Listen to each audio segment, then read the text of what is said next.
Good afternoon. My name is Frank Wood, and I have the distinct honor and privilege of introducing the next tutorial given by Josh Tenenbaum and Vikash Manzika. Before I do that, I have two orders of business to discuss and share with you. The first is that from the conference organizers, it has become apparent that left out of the program is the fact that there will be opening remarks at 5 p.m. So immediately after this, in the area A, you can come and hear remarks from Terry, the general chairs, and the program chairs. So again, at 5 p.m. after this tutorial, in area A, there will be a number of remarks, the opening remarks for the conference, in fact.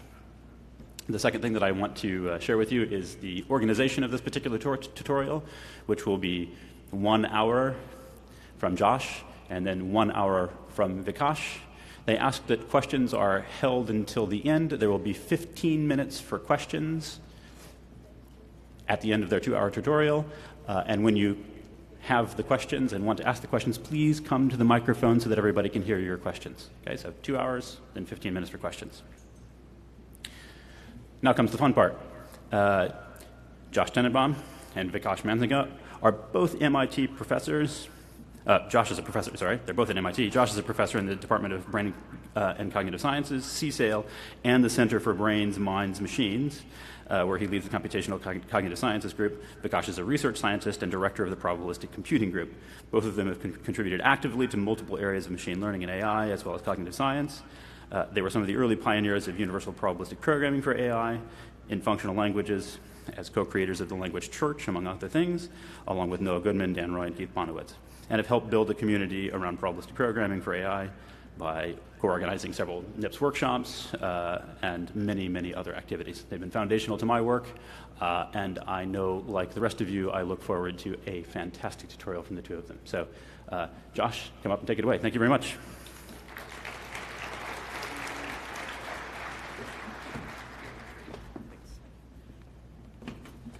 Okay, whoa. Thanks, Frank, for that great introduction. Thanks, everybody, for coming. It's a great honor and pleasure to be here and tell you about the things we've been thinking about and working on for a few years.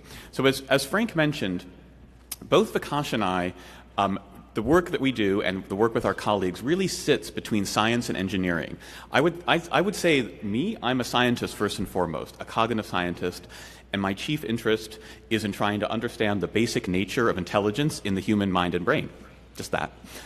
But my kind of science, and I'd say our kind of science, is a reverse engineering approach. So we want to understand how the mind works in the language of engineering, and then that should have all sorts of payoffs and all sorts of ways to test it by trying to build more human-like intelligence in machines. So what we're going to talk about today, especially my part, is really going to be sort of sit between cognitive science and AI. And I think you'll also see those themes in Vikash's part, although his will be more of an engineering focus to the science focus that I'll be having here. Now, I think we all realize, this is a golden age for machine learning, for AI. It's an exciting time to be doing this kind of work that sits between the science and engineering of intelligence because of the scale that AI is with us now. But I think it's also fair to say, and this motivates a lot of our work, that while we have many exciting AI technologies, we don't have any real AI. What I mean by that is we have systems that do things that we used to think only humans could do. Now, machines do them incredibly well. And yet we don't have anything like the flexible general-purpose intelligence that each of you use to learn to do all of these things when you need to learn to do them. So each of these systems was engineered by fairly large teams of experts working for a long time at a cost of many millions of dollars in some cases. And each one just does one thing. So AlphaGo beats the world's best, but it can't drive to the match or tell you how Go works, or even tell you that Go is a game. So what's missing? What would it take to engineer in machines that kind of general-purpose human intelligence? Now, there's many things that are missing. Okay? But the basic idea that motivates what we're going to be talking about here in a lot of our research is this. Recent AI technologies and machine learning successes are mostly a story of pattern recognition, right?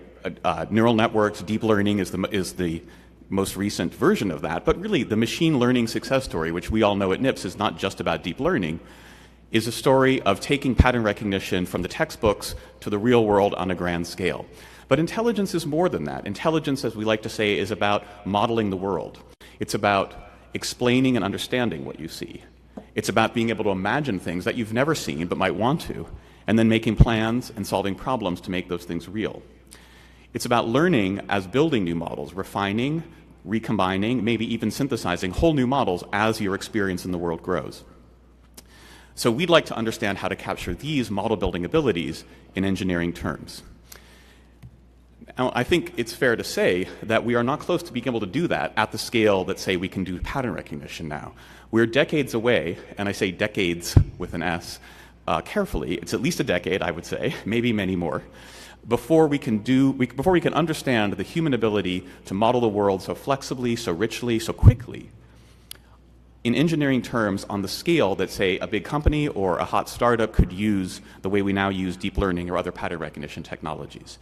Yet I think it's also fair to say, and very exciting, that we're beginning to make progress. We're beginning to understand some of the basic principles, computations, mathematics, engineering motifs, and tools. And we're going to tell you about these early steps right now in two main areas of intelligence: common sense scene understanding and the idea of learning as model building. So in the first topic, we mean something like, how do we see, when we look around the world, not just patterns and pixels, but a whole world of objects and agents, other minds, and our own ability to act and interact with those objects and other people, what we like to call intuitive physics or intuitive psychology. And then learning, well, again, today's conventional machine learning systems might take hundreds or thousands of examples to learn a new concept or a new function. And yet humans can often learn these things from just one or a few experiences. How does that work? Or how might we learn a new skill or a new task, like a new game, or how to use a new tool in just a minute or two?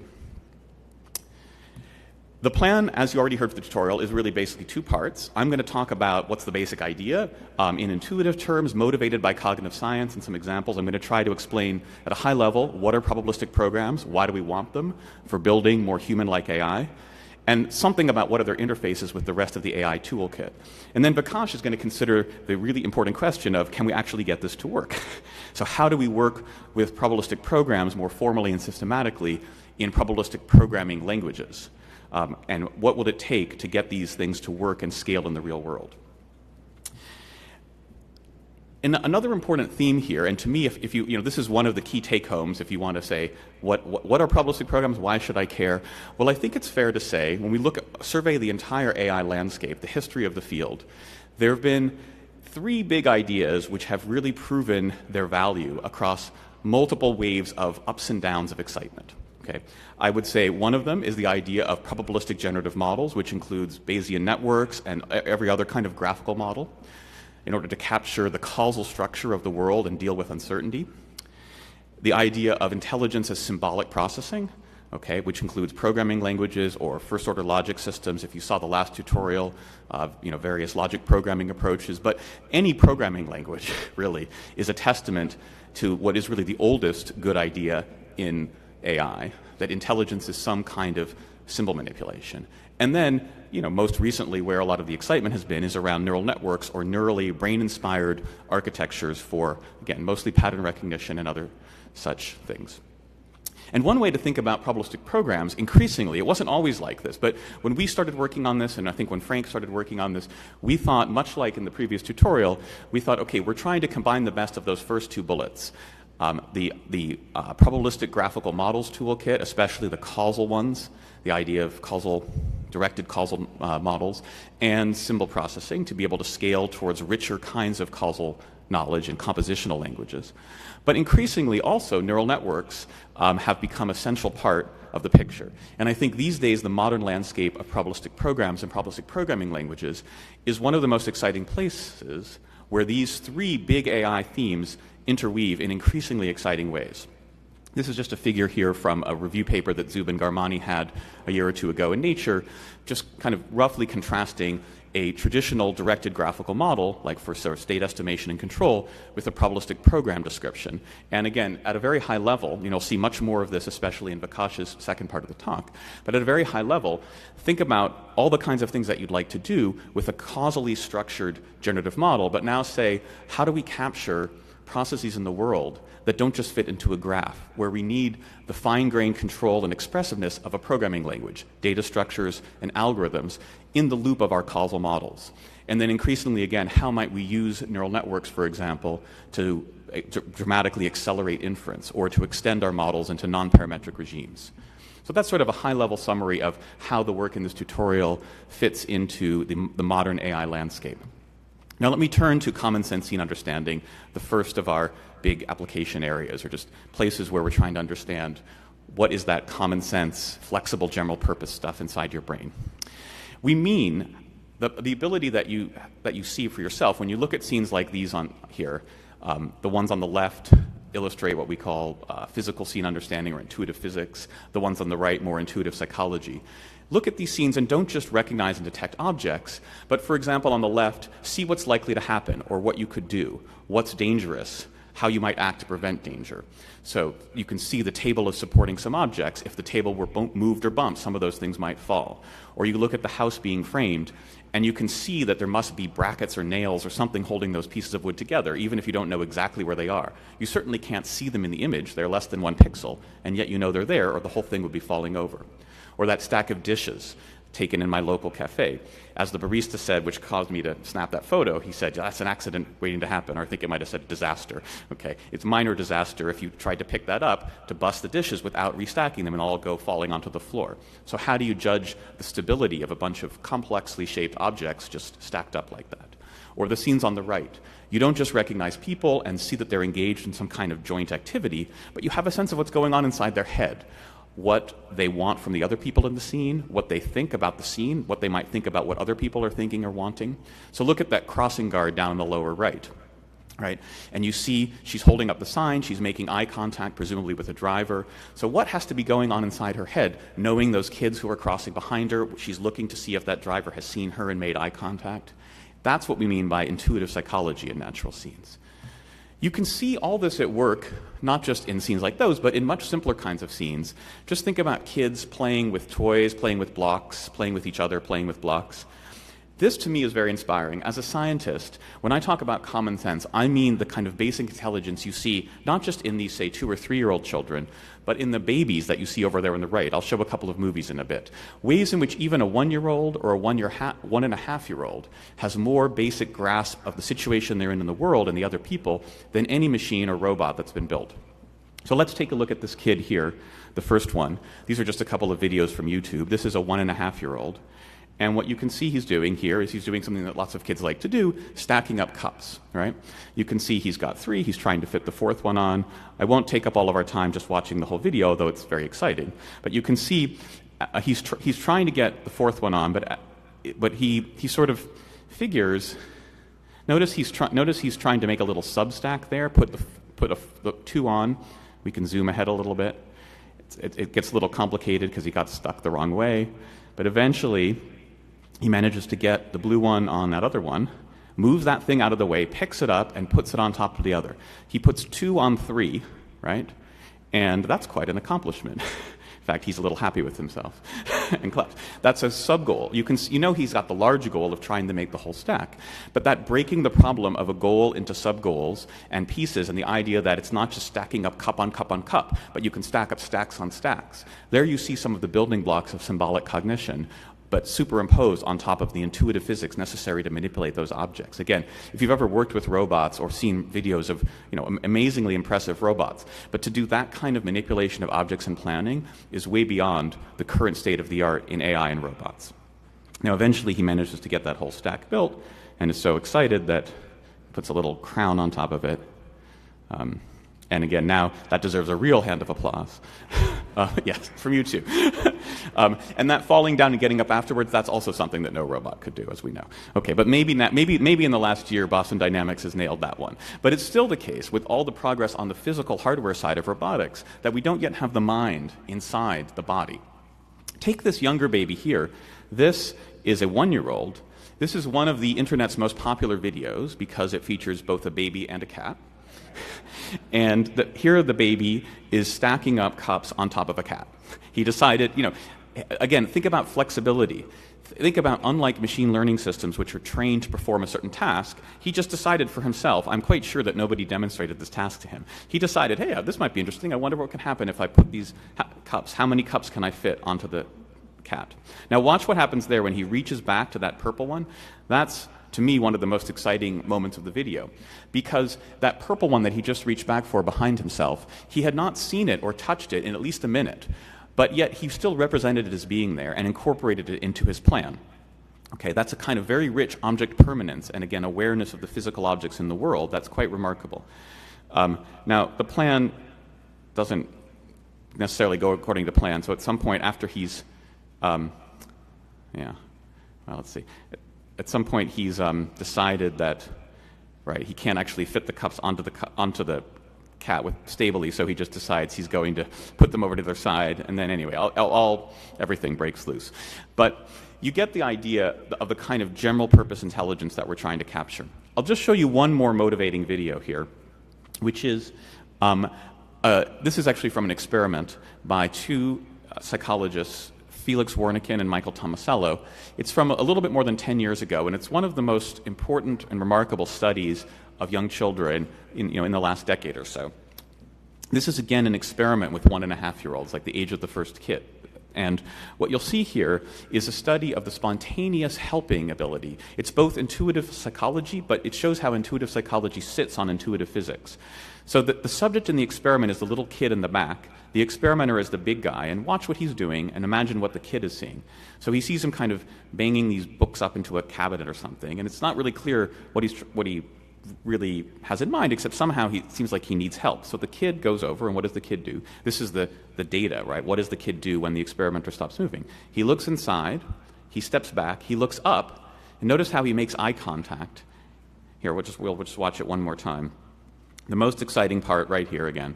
When he steps back, he looks up and makes eye contact and then looks down to the guy's hands, right, to see, well, making eye contact, did I get what you had in mind? Did I do the right thing? Did I help you out?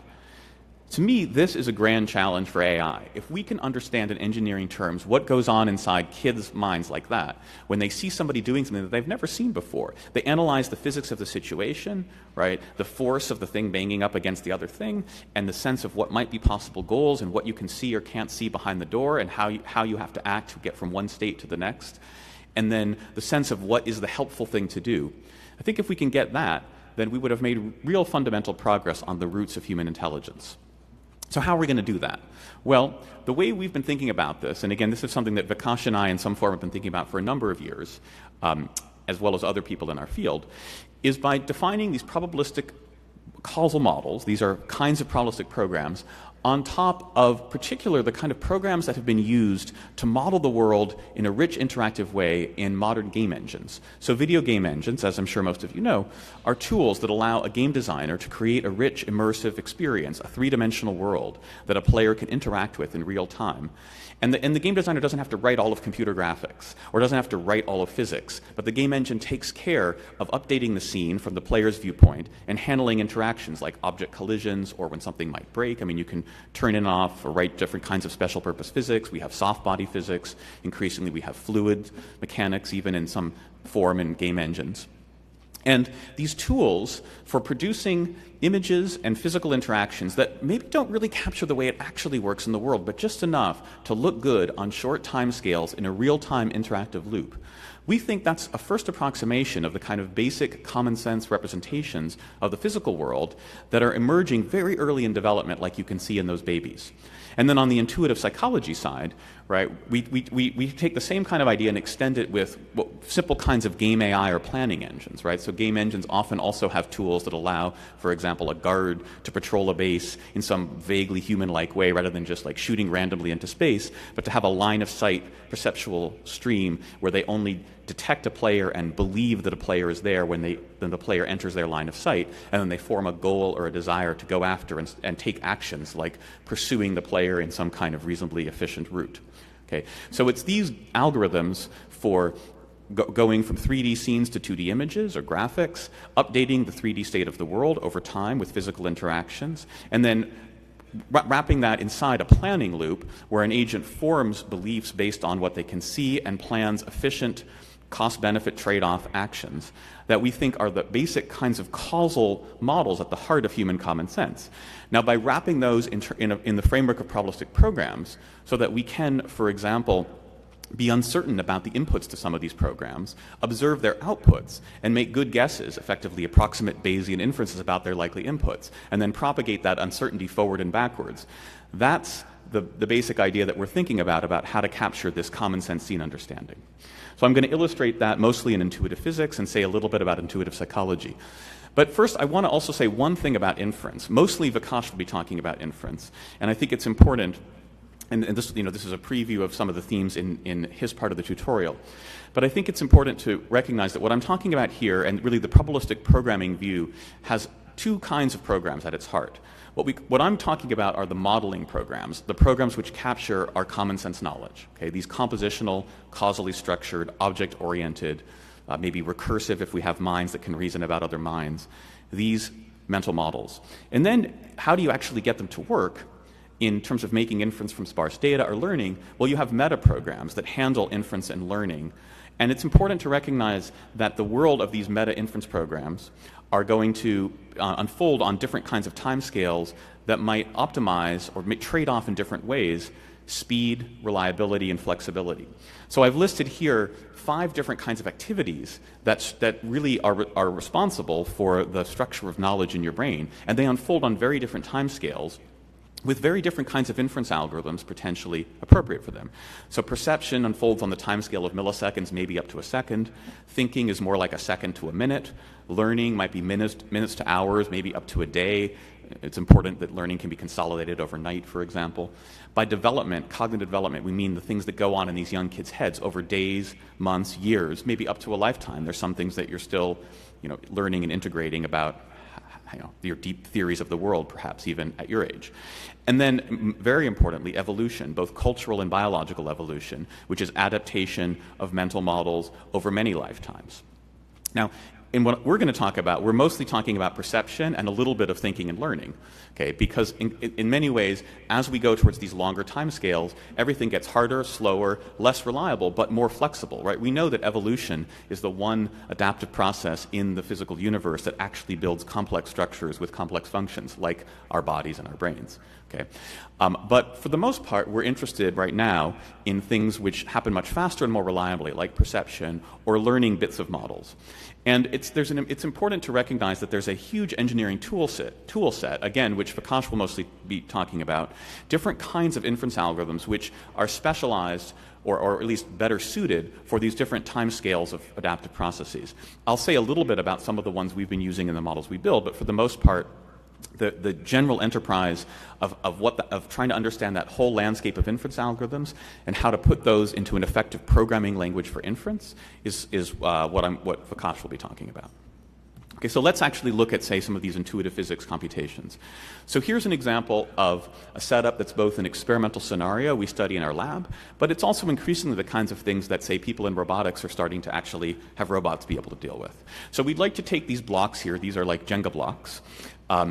And this study was all done in simulation, but increasingly people are doing these kinds of things, with actual objects. I should say, by the way, this is work that I'm going to talk about that was mostly done in our group starting a couple of years ago, or more than 5 years ago, by Pete Battaglia and Jess Hamrick, both of whom are now at DeepMind. Jess just recently finished her PhD. Pete was a postdoc, and Jess just finished her PhD at Berkeley. And the thing that we set out to do was to try to understand, when you look at a scene like any one of these here, what makes the blocks look, for example, stable or unstable. So hopefully most of you will agree that the scenes in the upper left, the towers of blocks there look pretty stable, and as you move down and to the right, they're more likely to fall under gravity. So how do we account for that sense? Well, I'll show you one example, and we'll talk about a couple of others, because this is a nice case study in which to contrast the probabilistic program approach and a sort of a mental simulation of intuitive physics with, say, a more pure pattern recognition approach. So here's an illustration of the basic idea of our model. Notice there's these two kinds of arrows here. There's the blue graphics arrows, and there's the red physics arrows. I showed a little schematic of this kind of model before, and you might say, if you're familiar with the graphical models toolkit, you might say, well, what I'm showing is basically like an HMM, right, a hidden Markov model. There's a latent world state, there's some transition dynamics across time, and then there's some observation function which goes from the latent world state to the observation, which is the image. And in some sense, that's fine, but just talking about it as a graphical model like that doesn't have the fine-grained, compositional, causal, object-oriented structure, what we like to call informally the thick nodes and arrows. That's really what you need in order to reason about the physics of a situation like this. So the way we think about this is we say, well, that observation function is a graphics engine, right? It's some mapping that goes from a 3D object state description, like a simple CAD description, the kind of thing that would be the state of a game physics engine, and then renders that into an image. And perception is working backwards, inverting that graphics arrow. I'll say a little bit about how we do that, although Vikash will say a lot more about that, because inverse graphics programming is one area where the probabilistic programming toolkit has had a lot of success, and also where neural networks are doing exciting things as part of the mix. Okay, but let's just now take it for granted that we can see an image and make a guess about a 3D object description like the one shown in the upper left that is a likely input to the graphics engine that rendered into that observed image. Now then, very conveniently and not accidentally, that same object-based representation is the state of a game physics engine. Again, an engine for approximating Newtonian mechanics, rigid body interactions, but not only necessarily rigid body interactions. In this model, that's all we were doing, but recently we've been extending this in all sorts of ways. But anyway, you have this now an ability to say, forward simulate under an approximation to Newtonian mechanics, but taking into account, for example, uncertainty in the state or uncertainty in the forces just through forward simulation. So here I'm showing you one particle, if you like, one approximate posterior inference of the inverse graphics, and then propagating that, or just running a simulation of the game physics forward, and what you can see is that, well, most of the blocks fall down. Here's another inference particle. It's a different sample from the posterior in the inverse graphics, and then we run physics forward, and again, a slightly different thing happens. I'll just switch back and forth between the two. What's important is that though the same, or the fine-grained state after a few time steps is different, fundamentally the same basic thing happened, which namely most of the blocks fell over. So the model that we build in this model and a bunch of other places takes a few of those samples, takes some average of statistics of what happened, like how many blocks on average moved or fell down to the ground, and uses that as a judgment of how unstable the tower is. What I'm showing you here is one example of a cognitive experiment, or you could call it a user study. On the y-axis, you see the average judgments of a group of people on a scale of 1 to 7, where high means very unstable, this tower is very likely to fall under gravity, and low means very stable, not going to fall at all. And on the x-axis, you see the average of a few of these inference particles in this probabilistic physics engine. And what you can see here is typical of a bunch of experiments that we've done, which is that this approach is able to capture most of the variance, call it the first principle component of human intuitive physics, without really any special tuning. There's a couple of parameters that have to do with the different sources of uncertainty, and as long as there's just at least a little bit of uncertainty, not too much and not too little, basically the model fits about the same. We can't really, from an experiment just like this, determine exactly how much uncertainty is in different parts of the model. Okay. Now we can compare this with a very different sort of approach, a much more learning-based approach and really a much more pattern recognition approach. And I think both of these approaches have their value in scene understanding, but this is an instructive case to contrast and show what might be some of the advantages of this kind of probabilistic program approach. It's important here that there's no learning so far. There might be learning involved in inverting the graphics engine, and there might be learning over a long time scale as a kid builds this physics engine. But at least in this model, it doesn't learn anything task-specific. Now let's contrast that with, here, for example, a nice exemplar of the alternative approach, which is to try to basically turn this judgment into a pattern recognition problem. So here I'm highlighting work from the Facebook AI group. This is work led by Lehrer and Adam Lehrer, and I think the senior author was Rob Fergus. And they were trying to solve a very similar kind of problem to see if they could get a neural network, though, to learn to make judgments of will this stack of blocks fall over. And they took, I think it's to be fair, right, they were interested in whether you could take fairly off-the-shelf ConvNet technology and how easily it would be to adapt it to solve this problem. They weren't necessarily working extremely hard just to solve this one problem. But what they found was that by taking basically a pretty standard image ConvNet giving it a couple of different losses, and I won't go into the details. They were able to train the system from a large number of game engine simulations to predict, will this stack of blocks fall over?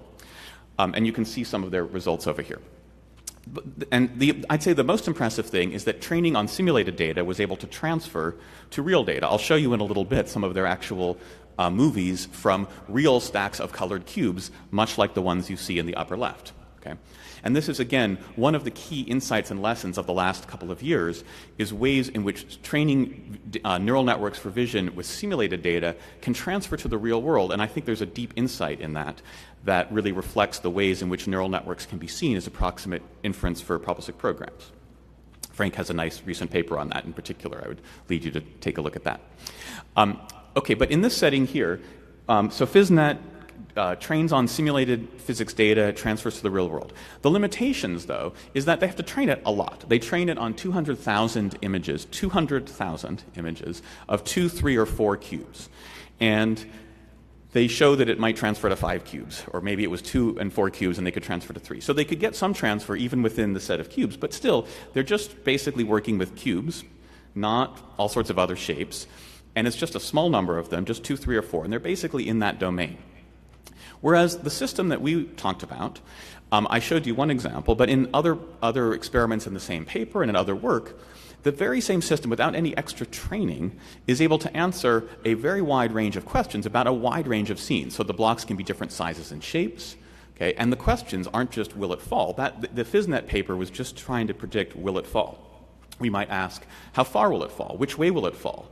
Or what happens if, for example, the blocks are different colors or made out of apparently different material, and we know that one material is much heavier than the other. So in the upper right, if we know the gray stuff is 10 times heavier than the green stuff, it might change your sense of which way the blocks will fall. People change, and the model changes in the same way. It doesn't have to learn it. We just tell it and translate language, effectively, into the parameters, the causally relevant dynamical parameters of the physics engine. Okay? Or we might use it to make inferences backwards, like if we see those red and yellow stacks there that are surprisingly stable, we might infer that the red stuff is 10 times heavier than the yellow stuff, for example, or maybe it's the yellow stuff heavier than the red stuff. Let me show you one other judgment, which is kind of a weird one, unless you haven't done it before, unless you've seen me give a talk on this. But it's designed to highlight the way in which your intuitive physics engine and a probabilistic program can be, without any learning, adapted to answer an endless range of novel tasks, which we think of as queries. Okay, Vikash will say much more in a little bit about what a query is. But here's this weird task. So let's say we've got these red and yellow blocks, and this table is bumped hard enough to knock some of the blocks onto the floor. Is it more likely to be red or yellow blocks? That's the question. And now I'll ask you to respond interactively. So what do you say, red or yellow? Just shout it out. Okay. How about here? You got to shout loudly so I can hear you. Okay. Here. Here. Here. A little more uncertainty there. Here. Here. Okay. Enough. But you got the point. You saw that in some cases, everybody was sure, everybody said the same thing very quickly. In other cases, there was a little hesitation and much more uncertainty in the room. Okay? So how do we explain that? How do we explain your ability to make these judgments, and where does the uncertainty come from? Well, I'll show you at least one hypothesis. So this is a window into one of our simple game engine simulations of one of these scenes. Here you're seeing on the left a small bump. I'll play it all the way. Here's a big bump of the same configuration. Notice again, different things happen at the fine grain, but at the level that matters for intuitive physics, the same thing happens, namely all the yellow blocks go over and very few or none of the red blocks do. So it doesn't really matter which bump you simulated. Also, you don't have to simulate at high precision for a long period of time. Just a couple of time steps in each of these cases is enough to see the answer. So we think it's not implausible, both for humans and potentially for robots who want to reason in human-like ways, to be able to do a small number of approximate physical simulations like this in order to figure out what's likely to happen next. And also, as we'll see in a little bit, to plan your own actions. So here I'm just showing you how the very same model predicts judgments basically just as well in this experiment as it did in the will it fall over experiment.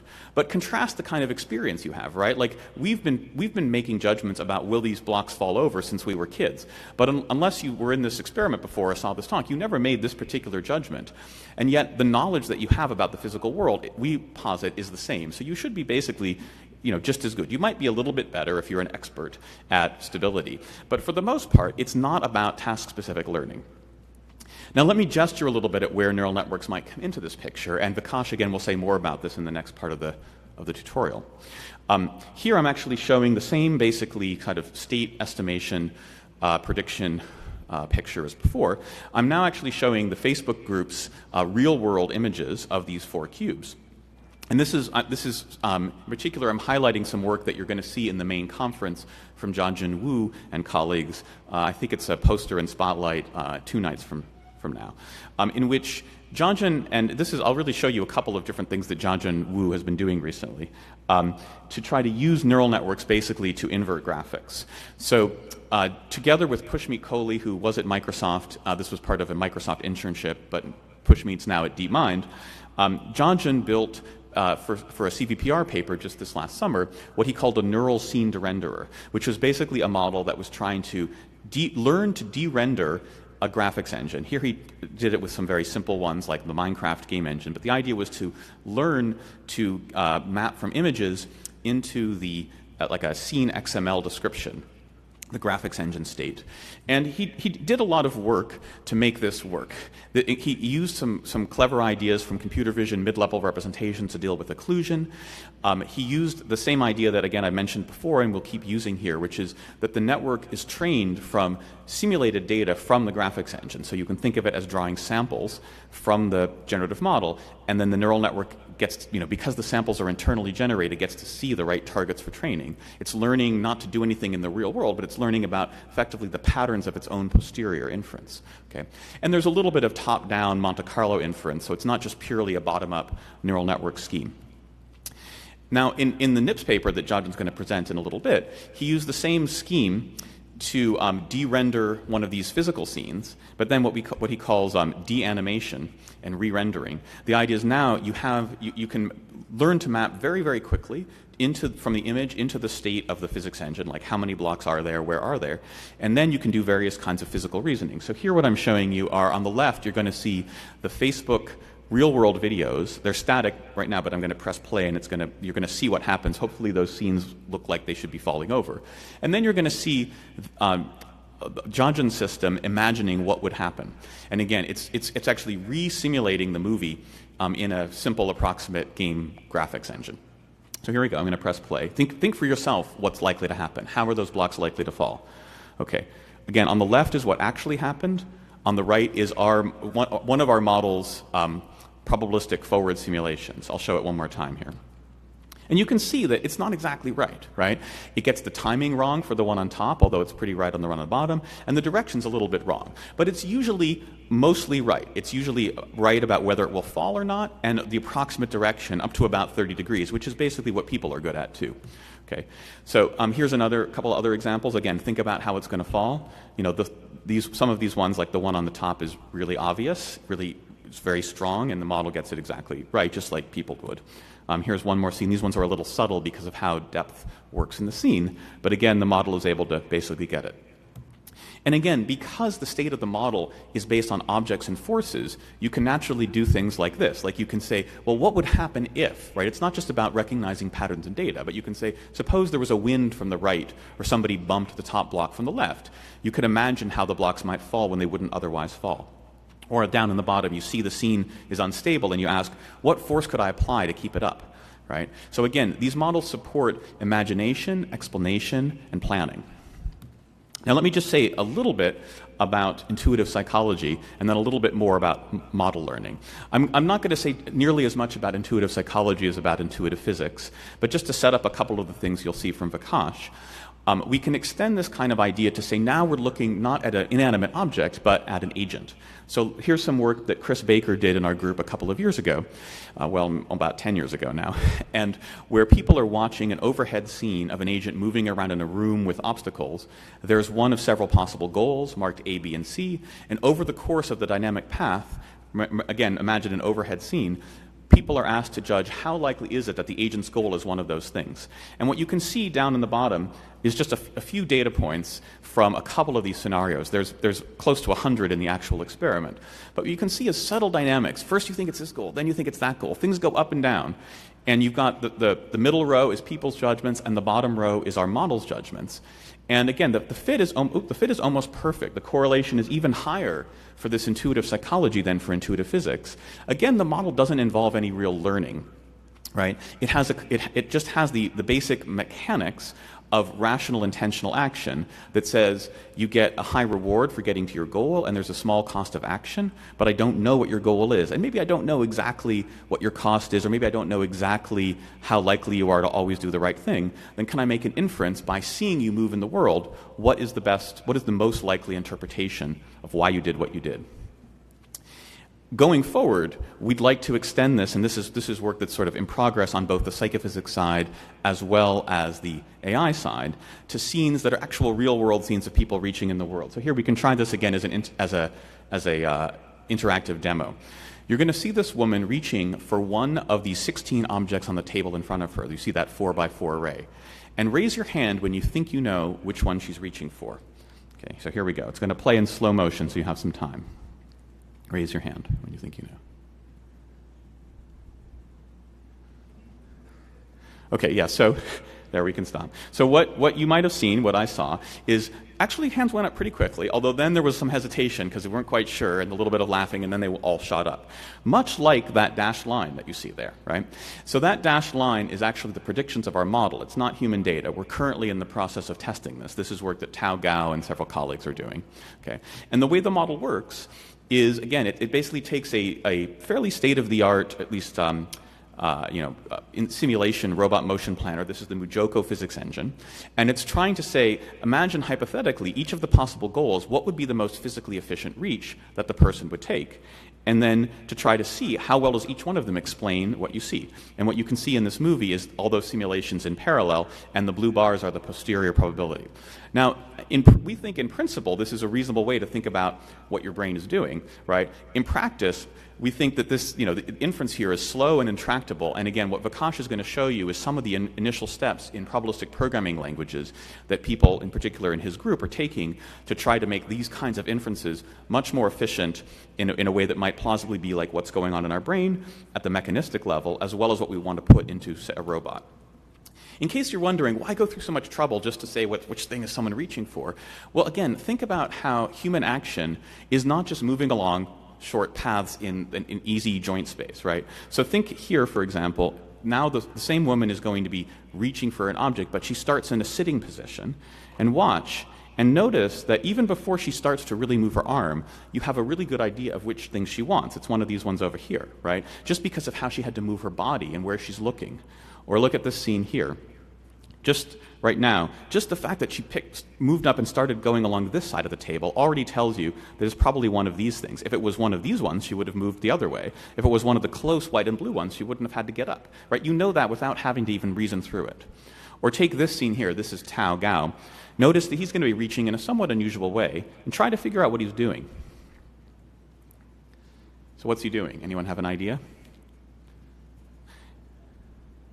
Why is he not just reaching in a straight line? Yes, I heard the word glass, right? He's reaching over a piece of glass. Can you see that? Can anybody see the glass? Yeah, okay. But you see the glass in the sense that you know it's there, right? You don't actually literally see the glass, right? I think it's highly unlikely that a computer vision would be able to recognize just on its own that there was a piece of glass there because it's literally almost invisible. And yet we know it's there. We basically see it because we understand that humans move along efficient paths, and you're doing a joint analysis of the action in terms of his goal and his perceived constraints on it. Okay? We know that glass is something that you can see through but not move through.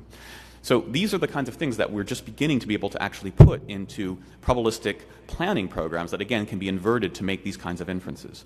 And just the last thing I'll show you about intuitive psychology, we'll take these scenes here where now there's multiple agents. So the scene on the top looks like somebody is helping somebody else, right? And the scene on the bottom doesn't look like helping, but maybe something else, right? kind of hindering or competing.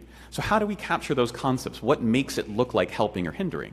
Well, here are our idea to take these agent planning models, these simple ones, and recursively extend or embed them to have agents whose utility functions, right? In each of these cases, it's all about utility analysis. Have agents whose utility functions depend on their expectations about another agent's expected utility. And if that's a positive dependence, we call that helping. If it's a negative dependence, we call it hindering, right? Or trolling or something like that. Okay. Subtleties like that would be missed by this algorithm. But you can start to see why we might want to have agent models that we can embed in a programming language with a little bit of recursion and abstraction. And we think this is the kind of thing that's going to be necessary to achieve that ground challenge, to be able to build scene understanding systems that can do like what that kid is doing there. Now, in the last few minutes, I want to turn to learning. Okay. Now, you might ask, well, okay, I talked about how the system doesn't have to do any task-specific learning, but we might ask, what kinds of algorithms could build this knowledge over the course of, say, the first year of a kid's life, as we seem to observe? And I think it's important to recognize that this is a very different kind of problem when most people are talking about machine learning, right? All the things that make neural networks nice, or several of the key things, right? End-to-end differentiability with a smooth optimization landscape. If we're talking about learning programs, which is what we're talking about, that doesn't seem likely to be there, okay? What we're asking effectively is, can we build program learning programs? And we think that we can, okay, at least in very small limited cases. I'll show you one example of that. But to actually build systems that can do this, we have to recognize, I think, that it's very hard, and a lot of the adaptation is going to unfold over those much longer timescales I talked about at the beginning. So, for example, evolution, all right? It's really an open question how much of this architecture at a high level might be built in and how much is learned. But let's talk about the ability to actually capture learning programs as itself a kind of probabilistic program or meta-program inference. And I'll say a little bit about this in the context of learning concepts from very rapid, small sets of examples. I'm going to talk about some work that maybe many of you know. I've talked about it at NIPS before. And it's helped to kick off, a fair amount of interest. There's a lot of interest right now in one-shot learning. We're certainly not the only group to work on it. But just in case you haven't been following this particular little subfield of machine learning, the kind of thing we're interested in here is how can you look at, say, the first time you see a new kind of object like a segue and recognize other instances? Or in case you forgot what that was like, or in case you're not actively observing a kid who's doing that all the time with as they learn new words, think about something like this here, which unless you're an experienced rock climber, you probably haven't seen one of these things before, or unless you've seen me talk about this. This is called a cam. It's a piece of specialized protection equipment. And yet you still have no trouble looking at those objects on the bottom and seeing that some of them are likely to be cams, right? So how are you able to do that? Well, we still don't know. I can't say that we or anybody has a solution to this, in large part because the basic computer vision is still too difficult to actually look at those novel objects and get a rich 3D sense of the object for a new category. But what we've been doing is studying this in simple kinds of warm-up problems. So, for example, in the omniglot study that Brendan Lake did as part of his PhD thesis with Russell Kudinov, he tried to build a data set for studying this kind of rapid one-shot model building that was no more complex at the level of signals than MNIST, right? In fact, just like MNIST, it's basically a character recognition challenge that can be realized by looking at 28 by 28 pixels. Binary pixel arrays. But here, by taking characters in many of the world's alphabets, instead of just taking 10 classes, we have thousands. Notice that each one of those characters you can identify as a distinct concept from just one example, right? Each one of these things here looks to you as a thing, and it's different from the thing next to it. And you can do one-shot generalization. So again, if you haven't seen these demos before, I'll just illustrate. So take this object here. It's a character in an alphabet that's probably new to most of you, but you have no trouble looking down below and seeing another instance of it, right? So just clap when I get to another instance of that same character.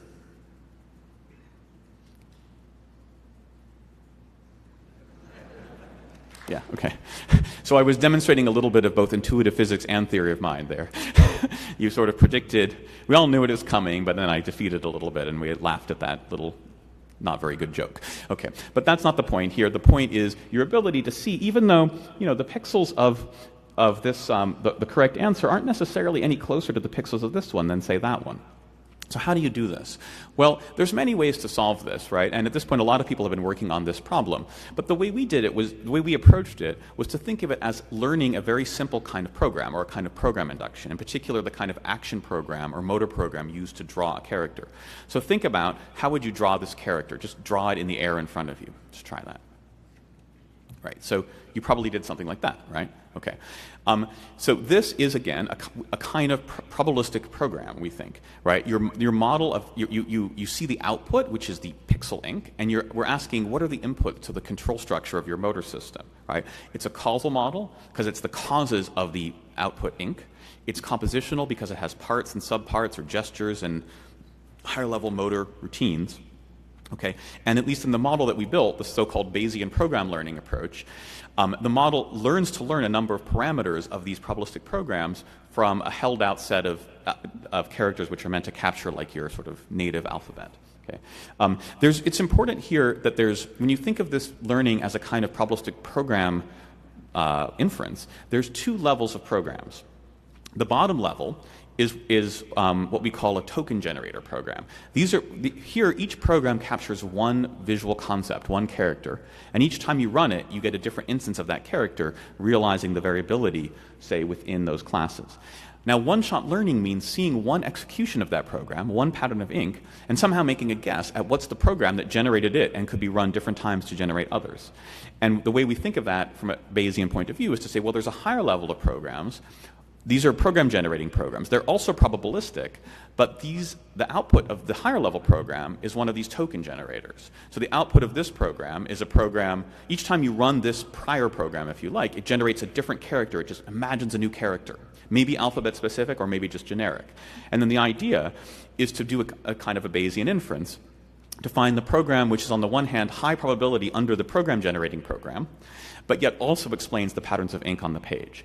And then once you have that, you can do very, very good one-shot classification, but you can also do one-shot generation and imagination of new characters. So for example, here, this is a little visual Turing test where we can show you one character, and then we can ask you to draw another character. Just imagine another character. Don't or another instance of the same character. Don't copy it, just make up another one. And here we asked 9 people to do that, and we compared it with our model. And we can ask you, as we asked other people, can you tell the difference? Anyone think they can tell the difference? If some of you have seen this before, do you remember? It's not easy. Think about it for a second. I'll show you the right answer. Think about which one is the machine. I'll show you the machine in a second. Okay. Here's the machine. Raise your hand if you got them all right. I bet a few of you did. Yeah, probably, 5 or 10% of you might have. Okay. Probably most of you got about 2 right, but that's just my guess. Okay, how about here? Can you tell? Here's the machine. One more. Can you tell? It's really pretty hard. Basically, you can't tell, and we have a lot of data to that effect. Okay, so this is just one small step towards how you might think about learning small programs from very little data. And what we and a number of others are trying to do at this point is to see where else can we go with this idea. So for example, can we learn other kinds of cultural symbol systems like spoken words or gestures? Can we learn other kinds of interesting cultural domains of objects like tools? Or for example, of course there's been a lot of interest in the AI community in learning video games for good reason, because those are models of learning new complex tasks and skills. Like I think simple Atari games are actually a great instance of that. And while there's been a lot of progress, of course, everybody knows about it, whether it's from DeepMind or other groups, in learning to play Atari games with, say, deep reinforcement learning, it's still the case that the learning curves are nowhere close to humans. So here what you're seeing is just a few learning curves, the one on the bottom for this game Frostbite, which we've spent some time thinking about. Right? There's a basically very flat one on the bottom, which is the Deep Q network, which doesn't learn this game in even 1,000 hours. And then some more recent developments, which you can see here, are starting to learn this game to something like human-level performance in 100 hours, or there's recent developments that maybe can do it in 75 hours. Okay. maybe even a little bit less than that. But humans can learn what they learn in just about 10 minutes, at least if you've ever played an Atari game before. Okay? We've got a lot of data on this. This is mostly work that Pedro Civitas is doing in our group with Sam Gershman and Zhao Luo and others. So I won't really talk about this, although we might talk about it a little bit at one of the workshops. But here we think that similar kinds of ideas of learning programs and reassembling components of programs can help to explain all these kinds of things here. Now, it's an open question, and I will really leave it open because it's a really hard one that's going to take a lot of work to even try to take a serious attack on. Whether this same kind of idea of learning programs can scale up from learning one concept or learning parts of a simple kind of Atari-like game engine to something like learning the entire game engine of your life. Like if we really think that what's going on in infant cognitive development over, say, that first year is somehow tuning a game engine to the physics and the graphics and maybe the people around you, okay, something like a game engine, then that's a really hard program learning problem. And I think if we're going to solve it, we're going to need to do something which we're sort of taking the vision of learning as programming your own mind to a much bigger scale.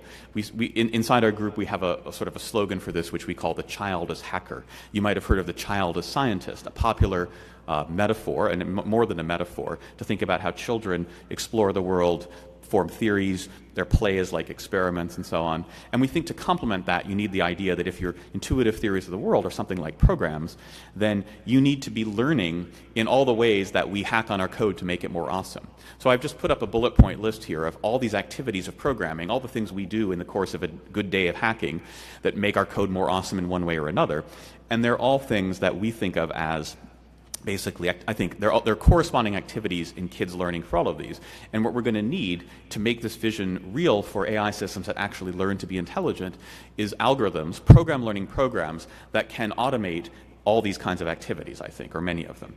Now, I'll just show you one more example before handing it over to Vikash, which is just one instance. Again, there's many people actually. I mean, if you were at NIPS last year and you went to the program induction workshop, you saw a sample of some of the great work being done in the NIPS community. In our group, there's a few people, really brilliant students, trying to work on these very hard problems. I'll just mention a couple of things that have been presented in the NIPS community by Kevin Ellis, who's a PhD student at MIT who works with me, and also with Armando Solar-Lazama and some others. And he had a couple of papers that you might have seen at NIPS in the last year or two, where he's trying to, again, basically build systems that can do unsupervised program synthesis for probabilistic programs, for generative models, combining a range of tools, including tools that have been developed not in the machine learning community, but in the programming languages community, especially by people who've been trying for a while to get machines that synthesize some of their own code, like Armando's sketch system. And again, many people, or at least a number of people, are exploring the interface between machine learning techniques and, for example, these solver-based approaches. In Kevin's work, for example, he's used this to, say, learn a number of different aspects of language by writing down what's effectively a domain-specific language for the rules of phonology and morphology, the basic units of sound in language. This was from his NIPS paper the year before. Now he's been able to, by working with the linguist Tim O'Donnell and others, scale this up to take basically an intro phonology textbook, which has examples of sound systems in many of the world's languages, actually something like 50 or 60 different languages, including ones that most of us, again, have never heard of. And there's all these different rule systems. And right now, their system is able to get, I'd say, a solid B. If you don't allow partial credit, it gets a D. But if you do allow partial credit, it gets maybe a B+. So it can kind of learn 27 of the languages completely and good partial credit on most of the rest. And one last example of some work that Kevin has done together with Dan Ritchie, which I think is a nice way. There's no neural networks in this, but here's a nice way, again, the idea of using pattern recognition approaches as sophisticated versions of those in neural networks, combined with this idea of learning programs and really combining this with the Sketch programming languages toolkit. So here what Kevin and Ritchie were doing is to, say, solve this kind of problem. Take these hand-drawn diagrams, like from some of them from some of our favorite machine learning models.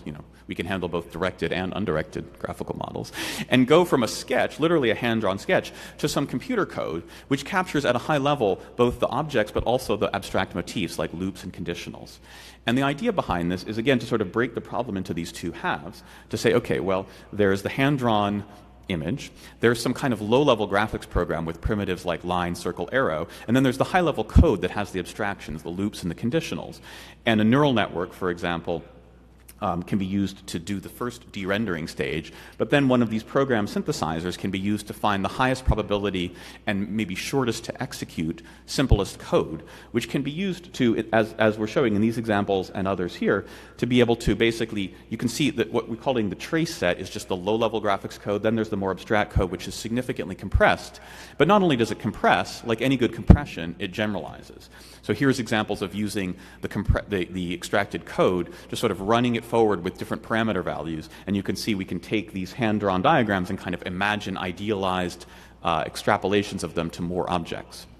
So again, these are small-scale examples, but hopefully what I've tried to show here and in the rest of the tutorial, and here I'll just sum up my part, is to say show a couple of ways in which human intelligence from very early ages goes beyond pattern recognition to model building, to try to take some insights from cognitive science about fundamental principles for how the mind builds models. So the idea of probabilistic inference over symbolic representations, the idea that those symbols give you compositional representations of causal processes that really put objects and their interactions at the center of things, and the ideas of learning at multiple levels of abstraction with, say, program learning programs. Okay. And hopefully given a sense of how tools from these several different communities are starting to help us solve these problems. And at this point, I'm just going to turn it over to Vikash to talk about how and can we actually scale these up to the real world. Again, in case you came in late, we're going to hold questions for about 10 or 15 minutes, a period we've reserved at the end. Now we have the AV excitement to...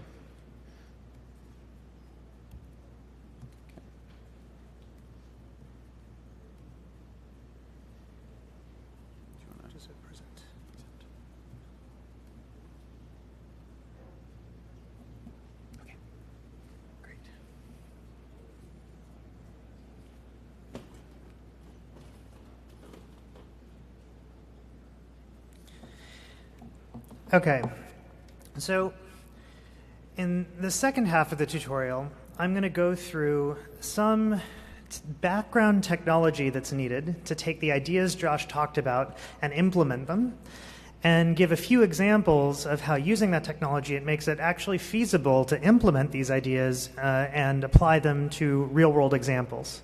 And I'm going to go in sort of the opposite order from Josh's tutorial. So we're going to, after going through a warm-up example to get a sense of what probabilistic programming is on a simple task involving curve fitting, I'm going to show how the same basic machinery can be scaled up to re-implement a recently developed AI system called the Automatic Statistician in just about 70 lines of probabilistic code. And what this system does is actually learns probabilistic programs that model time series data. And then I'm going to show how some of the same ideas can be used to implement scene understanding systems, including systems that infer goals from action using inverse planning, where I'll give code implementing a real video game planner and show how you can invert it to infer goals from action, and show examples and principles for inferring 3D structure from 2D images via kind of inverse graphics. And then I'll close with a summary of some future directions. So the field of probabilistic programming can be boiled down in terms of two core technical ideas. The first idea is that we can take probabilistic models and represent them using programs that make stochastic choices. And I'll show many examples of this over the course of the tutorial. But the key idea is that the model will be represented by a piece of executable code. And the variables, the variables in the model will correspond to stochastic choices made by that code. The second key idea in probabilistic programming is that operations on models, such as learning and inference, can be implemented as metaprograms. So these are metaprograms that take probabilistic programs representing models as input, and that, for example, find probable executions of those programs given constraints on their executions. And when you combine these two technical ideas, the result is a growing set of formalisms and software tools that help factorize the code that's needed for modeling from the code that's needed for inference. And the aim, or one of the aims of this effort, is to create tools which can do for a very broad class of probabilistic models this kind of factorization, analogously to how tools like TensorFlow and Torch do this for neural nets. So let's start with a simple curve-fitting example, which I think has some of the essential features needed to understand the approach. So here are 4 data sets, each of which you can explain using some kind of, by fitting a curve, and in some cases making judgment calls about which of the data points are outliers. So the first data set might be well explained by a line. The second might be explained with a line with a couple of points as outliers. The third by maybe a quadratic or quartic, and the third maybe by a cubic polynomial with a single outlier. So we'd like to write a probabilistic program which can take data sets like these and get good answers essentially all of the time for a broad range of cases. So that's the problem we're going to try to solve just to get a sense of the machinery of probabilistic programming. So here's how we might write down a probabilistic model that could solve at least a part of this problem using the language of probabilistic graphical models, which will be familiar from many of the papers at NIPS. So we might define a model where the degree of some unknown polynomial is represented by a variable k, maybe chosen uniformly from first degree, second degree, third degree, and fourth degree polynomials. Then we might generate a parameter vector theta by generating draws from a Gaussian prior distribution over the coefficients of that polynomial. Of course, the dimensionality of that polynomial actually depends on the degree that was chosen. Then we could have random variables z sub I representing outlier assignments, so whether data zi is 1 if data point I is an outlier and 0 otherwise. And then those variables suffice to define a model, probabilistic model for y's, outputs y, given the x's, which just evaluates the polynomial at the input point. And the variance of the Gaussian probability distribution for yi depends on the value of z. So that's how z represents whether or not a data point, z sub I represents whether or not data point I is an outlier. So this basic model is straightforward to represent using a program that makes stochastic choices. And here's the code. So I'm just going to walk through it. So there's some function which represents the overall model, which is going to depend on the input data, this set of x coordinates for all the data sets we're going to explain. Now what this code does is it defines the degree prior, here a uniform prior, so probability 0.25 is assigned to each of the 4 degrees. And the value of the degree variable is generated by making a stochastic choice from a categorical distribution where the probabilities come from that degree prior. And we're going to call that stochastic choice degree. And that degree term occurs over here in an execution trace of this program shown on the right, where it happened to return the value 1. The next thing the code's going to do is actually generate the parameter vector. And it's going to do that by iterating up until the appropriate degree, making stochastic choices to draw each coefficient theta from the appropriate prior. So in this case, degree is 1. There's 2. It's a first degree polynomial, so there's a constant term and a linear term. Those are shown in the trace over here with their randomly generated values on the right. And as one goes through this program, one can see how each stochastic choice made by the program shows up in the trace and corresponds to a latent variable in the probabilistic model we're going to then do inference in. So just reading a little bit farther, here in this loop, we're actually going to generate the y values for each input value x, depending on the degree. So depending on what the degree is, we're going to set the mean to be the appropriate dot product of the parameters and the basis functions. And then we're going to have a stochastic choice for whether or not data point I is an outlier. This corresponds to that z variable in the model shown earlier. Those show up in the trace over here. And then finally, we're going to generate the output value y from a Gaussian distribution, which has the mean we calculated up above and a variance that depends on whether or not this particular data point is an outlier. Here are 2 other traces of the same probabilistic program for the same input coordinates x. So in this trace, data points 1, 3, and 4 are being modeled as inliers, and data point 2 is an outlier. The curve is a quadratic. Sorry, the curve is a quadratic. And here we have a linear curve where none of the data points are outliers. So the key principle in probabilistic programming, again, is that a piece of code that's making stochastic choices induces a very broad, potentially, space of execution traces. And each distinct execution trace is a hypothesis in some probabilistic model. That's the basic representational machinery we're going to use for all of the examples in this tutorial. Now, one benefit of this representation for models is it becomes very easy to experiment with modifications. So the program that I wrote down has a whole bunch of arbitrary parameters, which we really had no particular reason to set at their given values. In particular, here are the probability that a data point's an outlier is 0.1, or the inlier variance happens to be 1. Well, it's conceptually straightforward to treat those as latent variables as well. So give those appropriate priors, and add those as variables into some graphical model. But these kinds of small changes to a model conceptually can result in large changes to the software that implements inference in the model. So one of the main benefits of probabilistic programming in practice is it makes it much easier to experiment with many variations of the same basic model template. And we can see how this might be because it's maybe evident that it's just a small change to the program to make those hyperparameters also latent variables. So here's the old source code. And if we just add 3 lines where we assign inlier noise, outlier noise, and prob outlier to be stochastic choices from, let's say, 2 gamma distributions and a beta distribution, we now have a new version of the model which has a hyperparameter uncertainty. And this enhanced model actually behaves significantly differently in practice. So on the left here, I'm showing example data sets generated from the model with the arbitrary hyperparameters I chose at the beginning.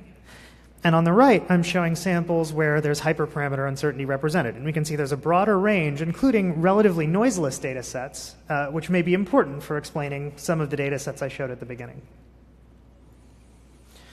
OK, so once we've represented a model, the next task is to perform inference.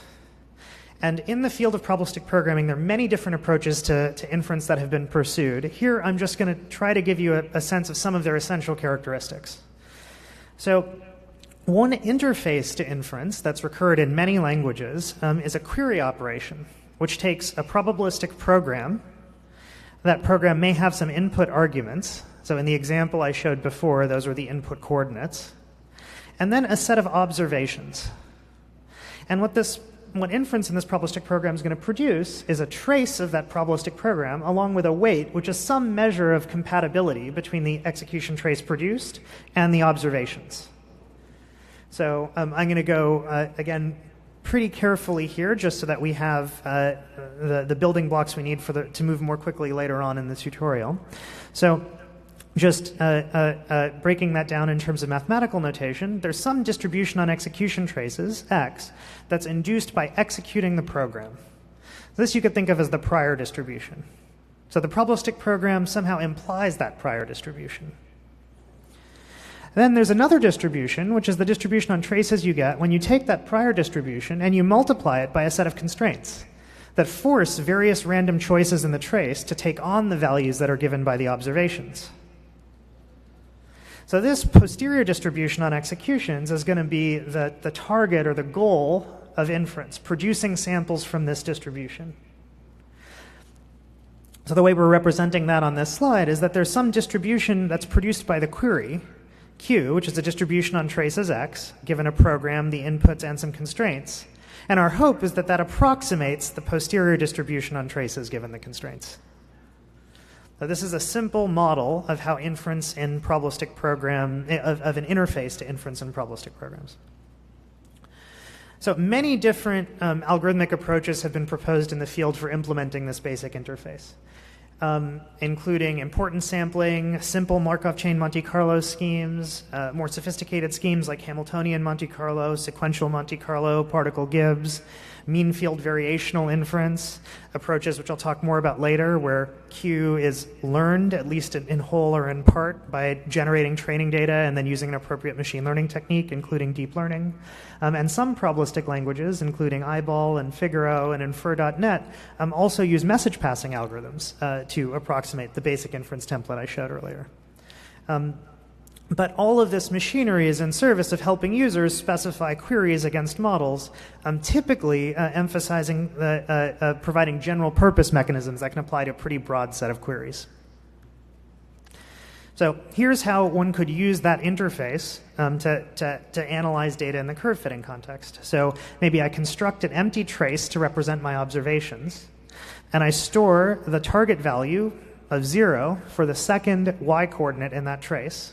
And then I can run a query in my model where I have this list of x coordinates, where x is the x inputs are -3, 0, 2, and 3, and the observations here are just the single data point y at value 0.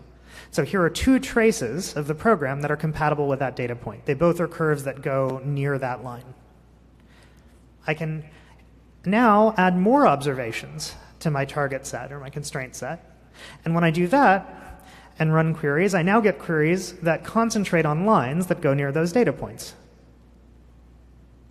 And of course, if I run a query without specifying any observations at all, that just corresponds to running the program forwards again. So sampling from the prior distribution on curves. So let's see how that interface, the kinds of results that a good implementation to that interface can produce on these examples. So if I just take a model that has no notion of outliers, actually the results we see look pretty wrong. And this is kind of what you might expect from a simple curve fitting approach.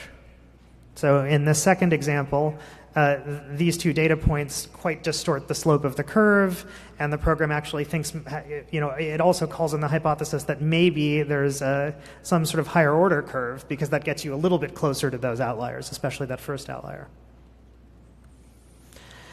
If you add in outliers, the results get a bit better, but they're still a lot noisier than what we might expect by eye. But here, when we show inference results for the models where we have the outlier variables included and inference over the hyperparameters, we see a posterior on curves that closely matches what I think many of us have as our intuition. I mean, a very low noise curve in each of these three cases, these two data points very clearly outliers. Although in this case, the model is not so sure. Is this a line or is this a cubic polynomial? And I think maybe some of you are similarly at least a little bit uncertain. So this is the basic probabilistic programming setup. There are many probabilistic programming languages that are under active development today. I'm just going to briefly list a few of them here. So there's blog and problog, which were very early probabilistic languages that focused on integrating ideas from logic and probability. There are languages like Figaro and Infer.net, which are embedded in general-purpose programming languages, Scala and C# respectively, and they emphasized many advanced inference techniques, including message passing. There's a set of languages from the Bayesian statistics community, Stan, Libby, and PyMC.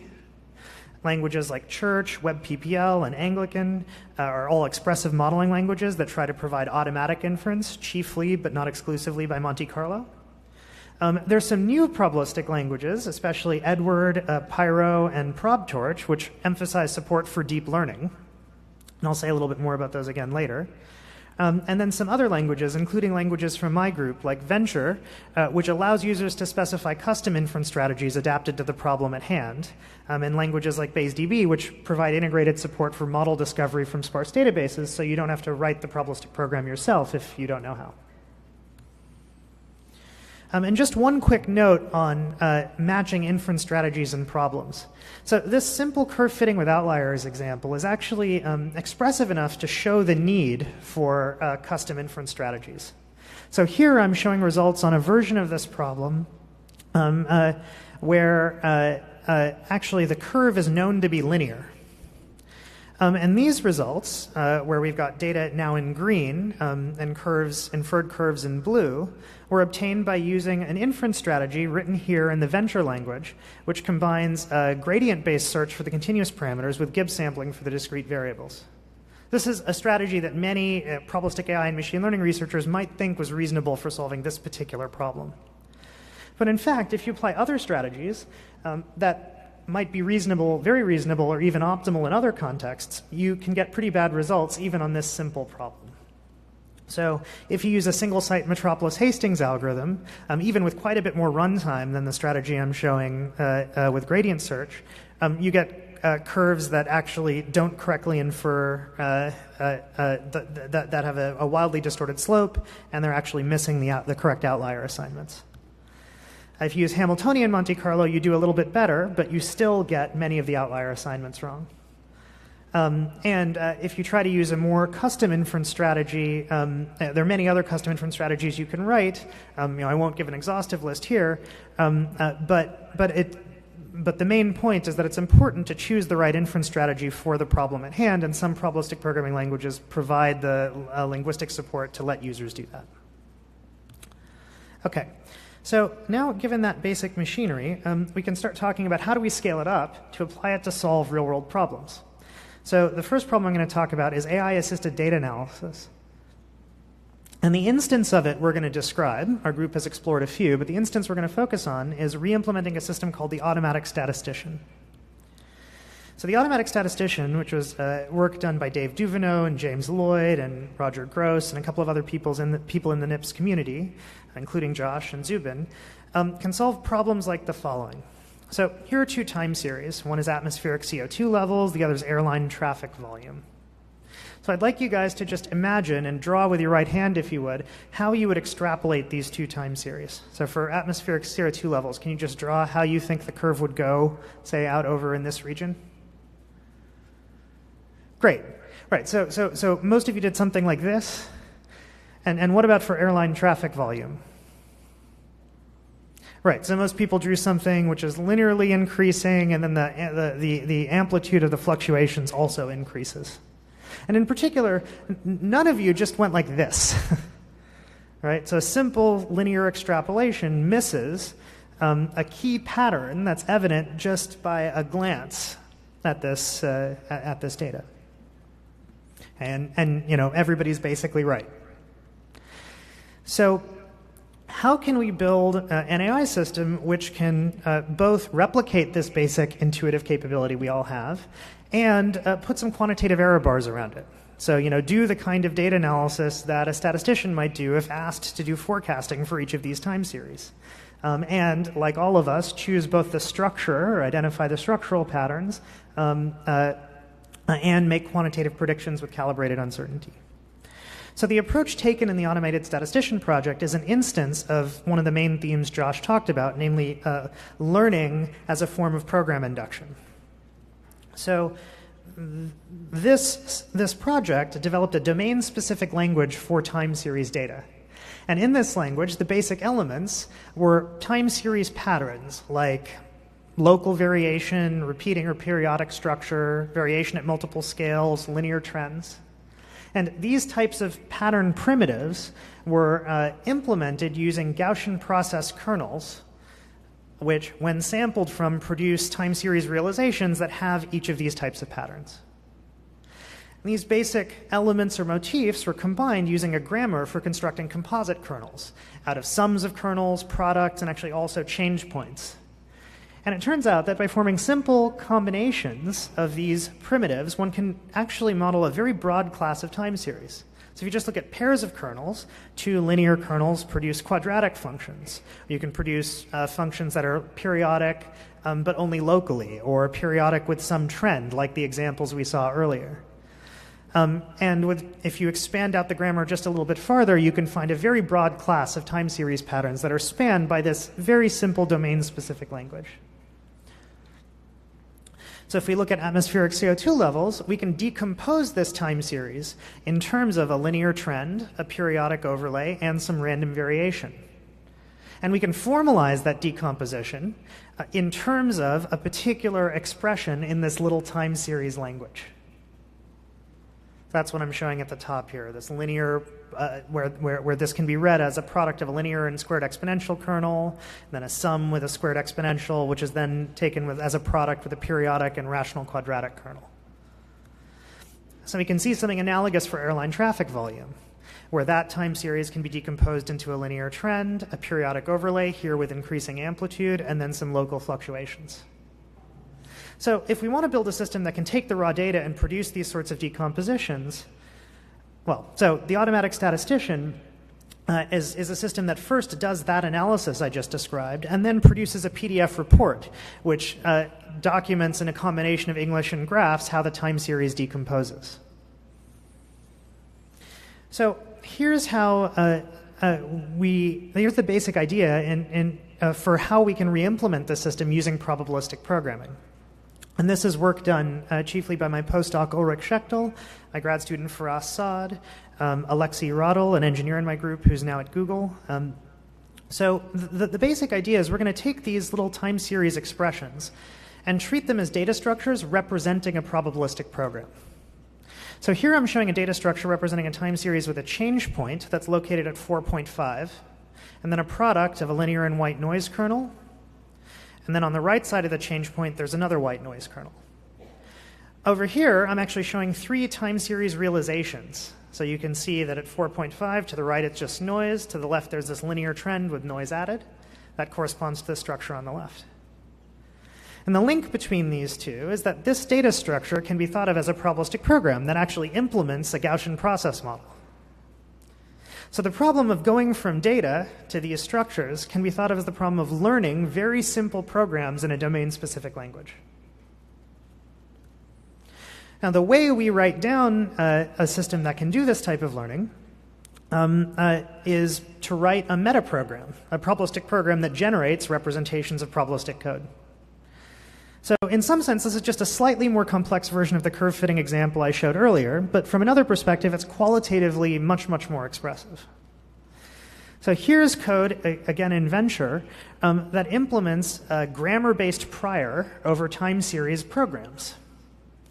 Although I won't go into the details of the code, roughly what this code does is it has subroutines for generating hyperparameters, choosing the basic elements or the primitive kernel types, choosing composition rules, and then recursively generating probabilistic program source code by flipping coins to decide what structural choices to make.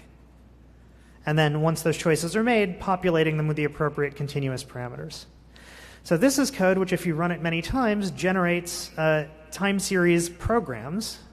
And then the inference task involves taking some data and inferring probable executions of this time series generating metaprogram from data, or learning probabilistic programs that describe the data.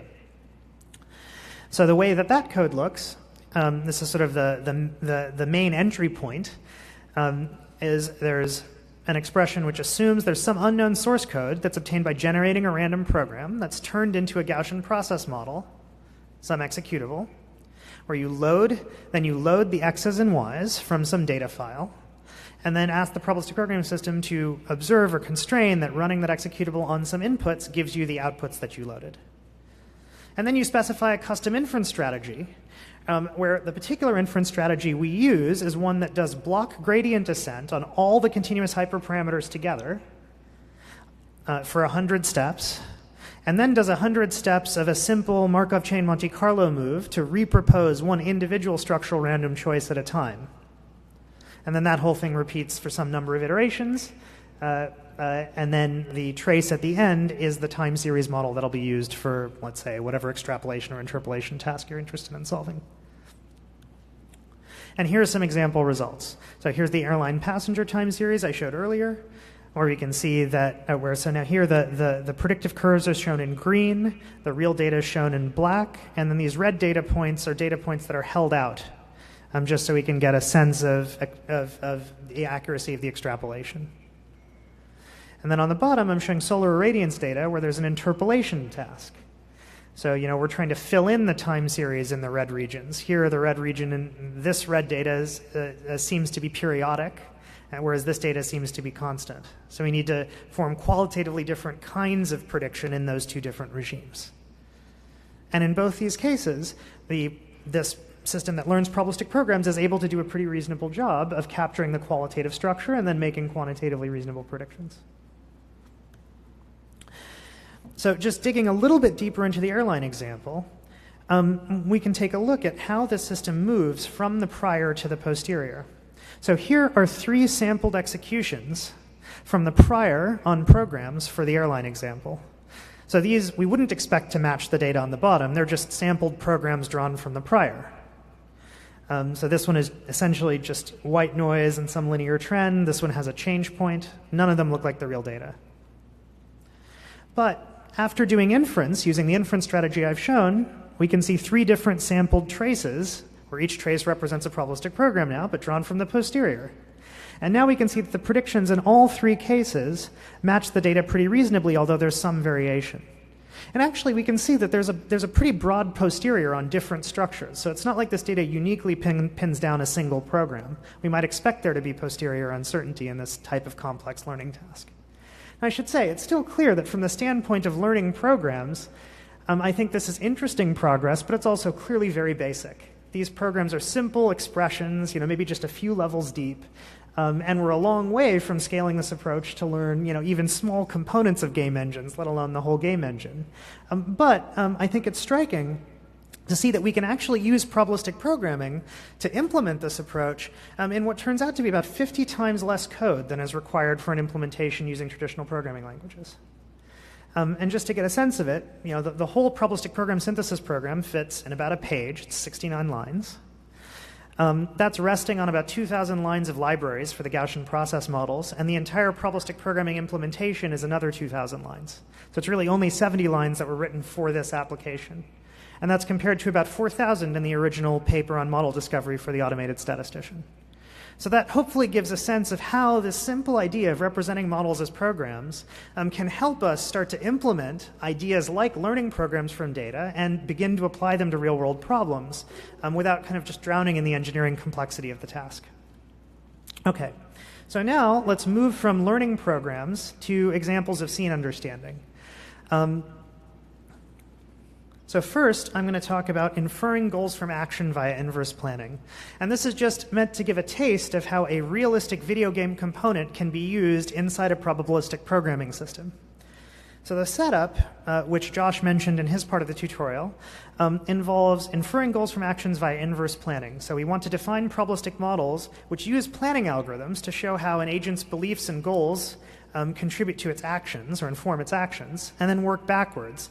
So in the setting we're going to work in is where the belief corresponds to the map of a scene, the goal is some destination in the scene the agent's trying to get to, and the action is the motion taken by an agent. And so we're going to want to solve problems like working backwards from observation of the motion and the beliefs, so what the map is, to inferences about the goals of the agent. So here's just a simple example so you get a sense of what inferences this probabilistic program can make. So here I'm showing a little world, and this symbol here is the drone's location. And I'm just going to show you the path the drone took. So a sequence of steps this drone took while flying around. And I want you to raise your hand when you think you know whether or not the drone is trying to go inside this room here.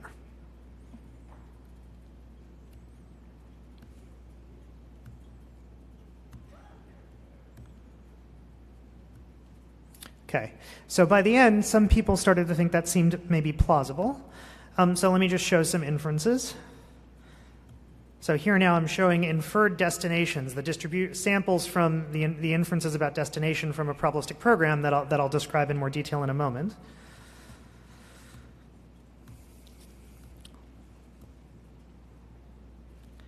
And now let's change the scene to put a door at the bottom and show the same type of data. So now, raise your hand if you think that the drone is definitely not going inside the room. Right, so people tend to be much more confident as soon as the drone passes this corner, because this would be a strange way to get inside the room. It seems inefficient somehow. Okay, so the probabilistic program makes essentially the same inferences. So how do we write a probabilistic program that can do that? Well, the basic building block we're going to use is a path planning algorithm, which is going to be built out of a rapidly exploring random tree followed by trajectory optimization. And I should say all of this is work that was done principally by Marco Cusumano-Towner, my grad student, and Alexei Radul and David Wingate. So the rapidly exploring random tree, here I'm showing the pseudocode for this very standard path planning algorithm, works by building a stochastic tree that roughly spans the space, and then planning a path from start to goal following just links that are contained within the tree. And then trajectory optimization involves just running some stochastic search steps on that path to move off of the rapidly exploring random tree to just get something that looks a little bit more optimal. So that algorithm is going to be our generative model for planning. And we're going to represent that using code. That's, in some sense, much like the the curve fitting example I showed you earlier. And it's going to define a space of execution traces. But these execution traces contain thousands of random choices for every realization of this model. So it's a much more complicated scenario. And if we were to represent this model as a graphical model, it would be quite difficult to work with. There's all the stochastic choices made by the rapidly exploring random tree algorithm, all the stochastic choices made by the path refinement algorithm. Then there's the actual measurement and motion model. So we're going to add some observation noise to this model to allow us to have some slack or some tolerance in case the agent doesn't exactly follow the predicted path. And all of that leads to a very complicated set of state machines that are all interacting. Okay. But once we've represented this in a probabilistic programming system, it's easy to use general purpose mechanisms for Monte Carlo to get inference results like what I showed you earlier. It's also possible to change the query just slightly to solve problems like inferring beliefs from observations of motion and goals. So let's say we wanted to solve the problem of figuring out does the agent believe that there's a door or not in the top of the room? So we can start from a version of the program which just has unknown start and destination, and add to it a stochastic choice for a variable representing whether or not there's a door. That's a small change to the problem, and that lets us solve problems interpret data like this, where we can get inferences of whether or not the agent probably thinks there's a door from the implicit evidence in their motion. And we can see in this case that as the agent goes down this path, the system becomes fairly confident, knowing that it's trying to get in the room, that it doesn't think there's a door at the top. But in fact, we can also make the goal unknown and perform joint inference on beliefs and goals. And in this case, the agent is the inference engine is much less confident until it sees a lot more implicit data, like that the agent is kind of tracking in this direction. Because it's not sure where the goal is. There are other explanations, like maybe it's just going here because that's its goal directly. Okay. So that's an example that sort of helps us bridge the gap to show how you can write probabilistic programs that can infer goals from action using inverse planning. But let's go one step closer to real scene understanding and look at inferring 3D scene structure from 2D images. So the basic approach we're going to take is called generative probabilistic graphics programming. This is a line of research which we've been pursuing for about 4 or 5 years, which can be thought of schematically as formulating the problem of computer vision as sort of a direct Bayesian inverse to problems of computer graphics. So graphics software lets us go from structured descriptions of scenes to rendered images, for example, by simulating the processes of image formation. And that leads to a view of those same graphics algorithms as the building blocks for generative models, where if we could only invert them to infer the scene inputs given images, we could get good solutions to a broad class of vision problems. So here's an example of an implementation of this proposal that was done by Tejas Kulkarni and Pushmeet Kohli, now at DeepMind, Josh and myself a few years ago. So the problem that the probabilistic program is solving is taking observed images, shown in this column here, and answering the question, what would the underlying face behind this image look like if we rotated it or lit it differently? So imagine what this face looks like from some different viewpoint with different lighting. And to do that, the probabilistic program is going to infer a 3D model of the face, and then we can sort of check the validity of that model by looking at how it reconstructs the data. And then we can apply graphics transformations to that model to infer what the face would look like from a different viewpoint or with different illumination. So here's a schematic for the probabilistic model and the probabilistic program fragments associated with it. So there's a stochastic scene generator, which is a little block of stochastic code that makes choices to drive an off-the-shelf graphics model for faces, which involves generating a random mesh texture and camera and lighting position. And this is, call it roughly 100-dimensional hypothesis space. If we render a randomly generated face, we might get a face image like this. Or if we just ran this little probabilistic program fragment many, many times, we would get many different random faces. But the inference task involves taking real image data, somehow comparing it to the approximate rendering, and then working backwards. And we're going to work backwards using a combination of two different types of inference techniques. One, custom inference strategies, like I showed earlier from Venture, specifically where the user can specify how to combine elliptical slice sampling, gradient search, and other Monte Carlo techniques, with learned bottom-up proposals, where a way to do fast bottom-up inference is learned by using training data that comes from running the graphics engine forward to generate fantasy data. So the face example I just showed takes about a page of code in picture. And here's what it looks like when run on real data. So you can see that on the left here I'm showing the input data, and on the right I'm showing the sequence of reconstructions that the system moves through as it's performing inference. And you can see that initially the inference engine is making big changes to the scene, which then becomes smaller over time as it's fine-tuning details to get a good match. And the big changes are coming from the bottom-up proposals, while the small changes are coming from the gradient search and elliptical slice sampling. But the same basic proposal can be implemented for many different vision problems. So, for example, here's a use case. We'll see if we can show the movie for inferring a 3D model of a human body from outdoor images. So we're using an off-the-shelf graphics model, about 20 dimensions, and we're explaining this input image. And this is the reconstruction of the inferred pose, analogous to the reconstruction of the face from the previous example.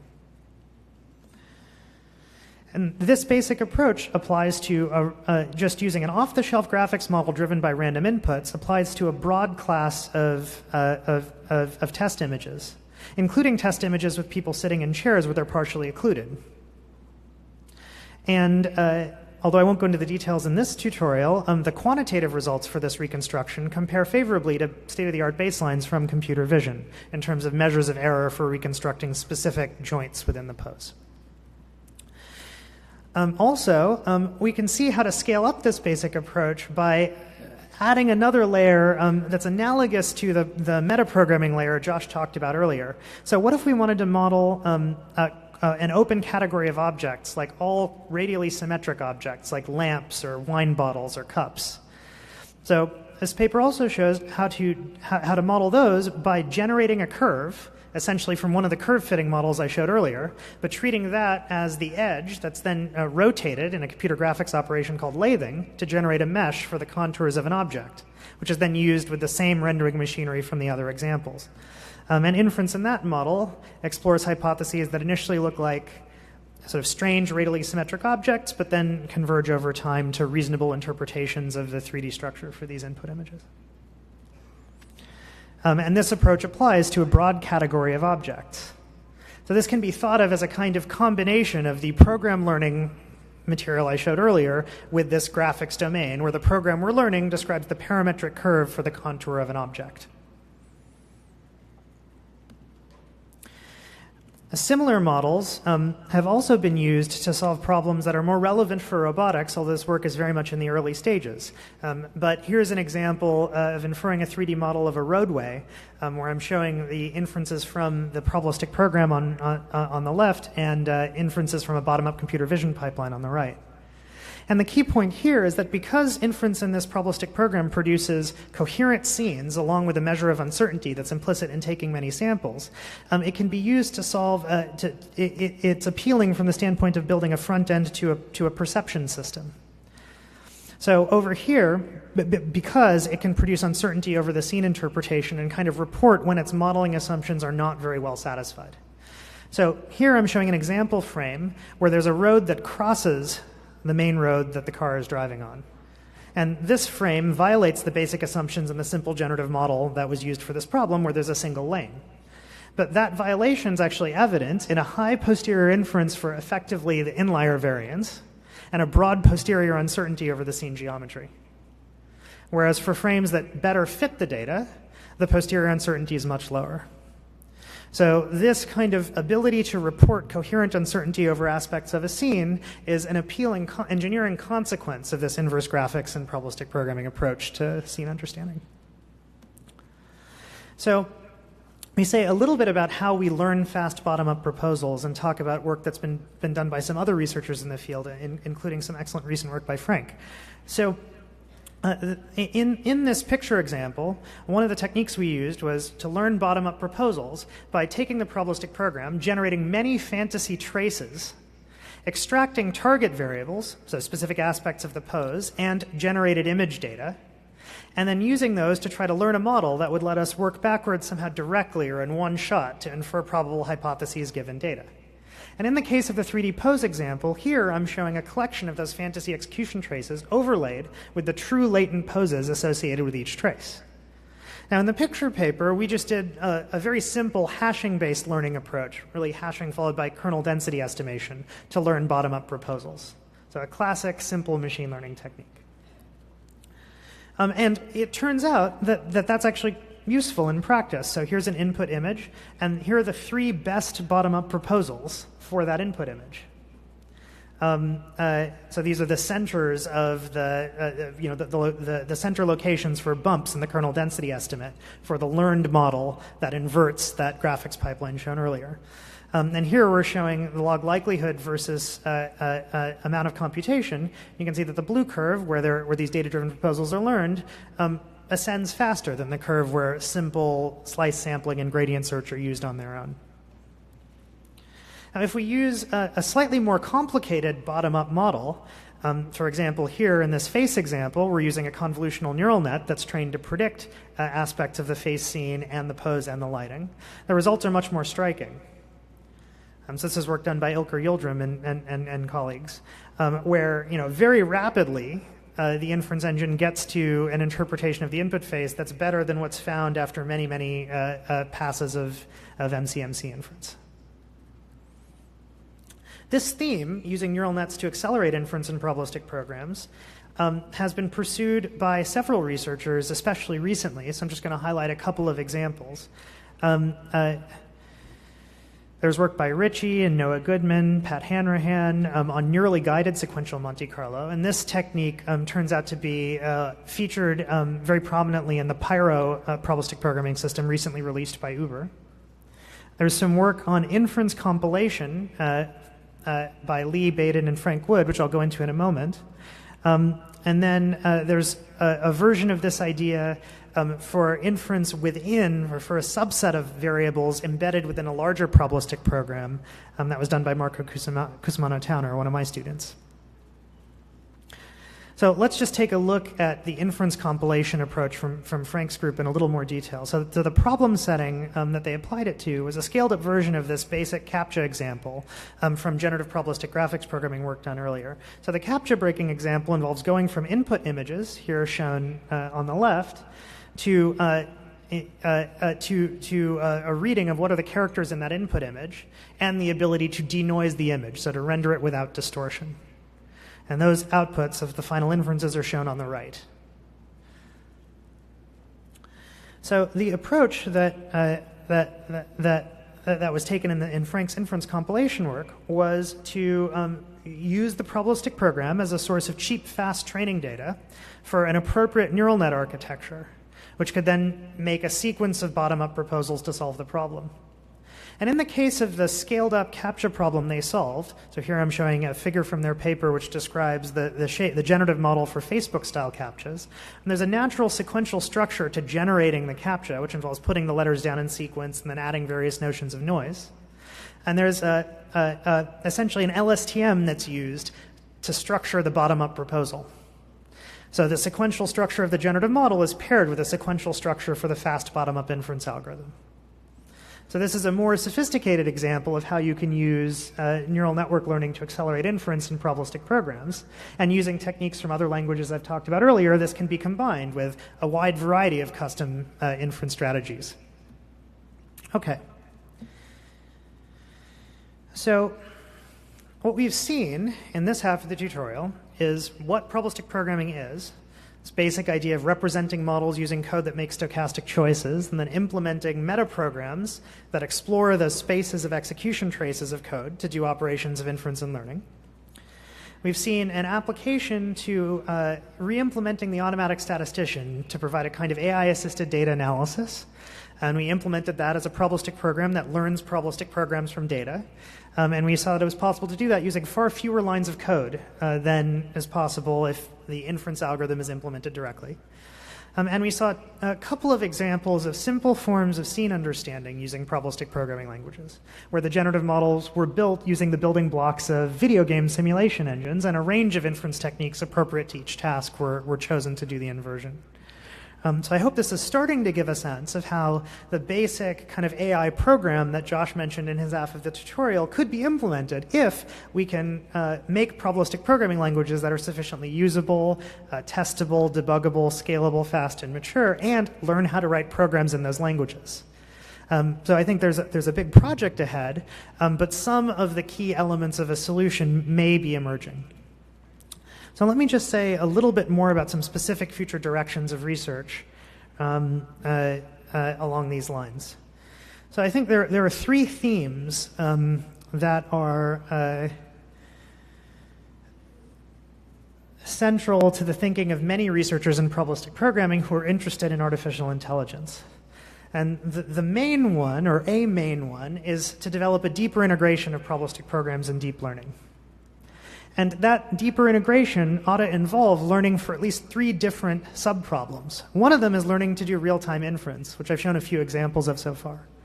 But a second is learning non-parametric models for aspects of the problem where driving, let's say, an off-the-shelf simulator with random input is unlikely to be adequate. And a third is using learning to compare explicit simulators with real data. So let me just dive into that first one for a moment. So at one level, the idea of using neural networks to invert graphics models, let's say, is intuitively appealing, but it's, at least at this point, not really clear how to implement it in detail. So here are some questions that still need to be answered for understanding how to execute this integration. One of them is where and when in generative model and in inference to use a simulation engine as opposed to a neural net. What are the strengths and weaknesses of each approach in context? The second is what training objectives or targets to use for neural networks, and what training protocols more generally.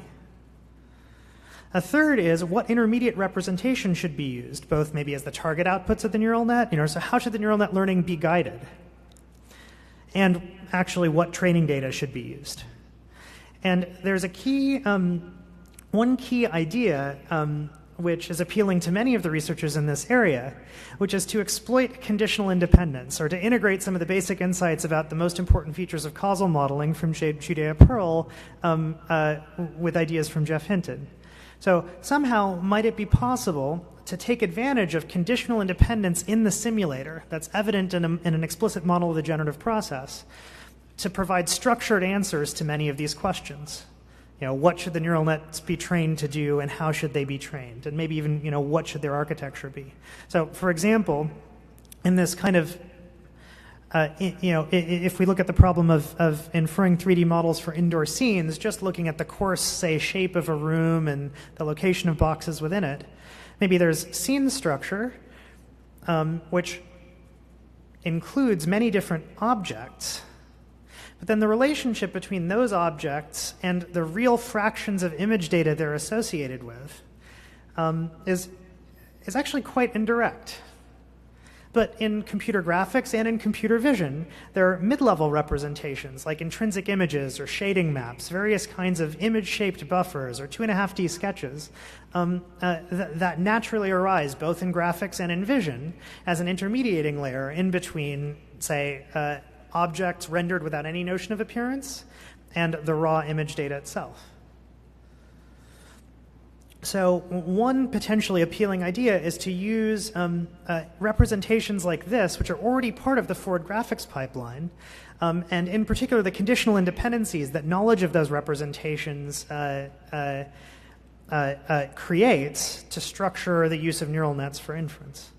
And here's just a preview of one example that's work done principally by Jiajun Wu, one of Josh's students, that's being presented in the main conference, where the idea is to learn how to go from images to 3D shapes by moving through an intermediate representation, which is very similar to a 2.5D sketch or a map of depth with a surface normal. And this basic proposal is implemented in the context of, an inference network which is trained from completely self-generated data. So the idea that by learning to infer 3D shape using a forward graphics engine to define the model, but explicitly learning to invert in terms of first inverting a 2.5D sketch and then inverting 3D shape given knowledge of that 2.5D sketch, it becomes possible to solve this problem in real time and in a very nice way train an inference network that provides a suitable inference engine for this task. And this basic approach gives pretty appealing results on hard real-world data sets. So here are some examples of the approach is called MARNet, and this shows examples of the inferred 3D shapes on a range of real-world images, in this case of chairs, which have widely varying geometry. Of course, understanding how to take this specific instance and implement it as part of an inference compilation strategy for a general-purpose probabilistic programming language is very much an open problem. But I think partly by carrying out deeper integrations of probabilistic programs with deep learning, we may be led to optimize probabilistic programming platforms, at least for scene understanding. The last line of research that I want to discuss before the question period is I just want to mention, to call back Josh's comment about the different timescales on which intelligence unfolds, from perception, which might take milliseconds to a second, through thinking, which might take a second to a minute, or learning, which might take minutes or hours or up to a day, and then longer timescales of development and cultural evolution. So some of the last scene understanding examples I showed were really about the interaction of probabilistic programs and neural nets for perception. But the earlier examples I showed, I think, got a little bit closer to some of the simplest aspects of thinking. And so I think it's appropriate to ask what technology might be needed to really help scale this approach to AI engineering and reverse engineering farther up the spectrum from perception to thinking. And I think there are two key directions that seem salient to us right now. The first is meta-languages for modeling and inference.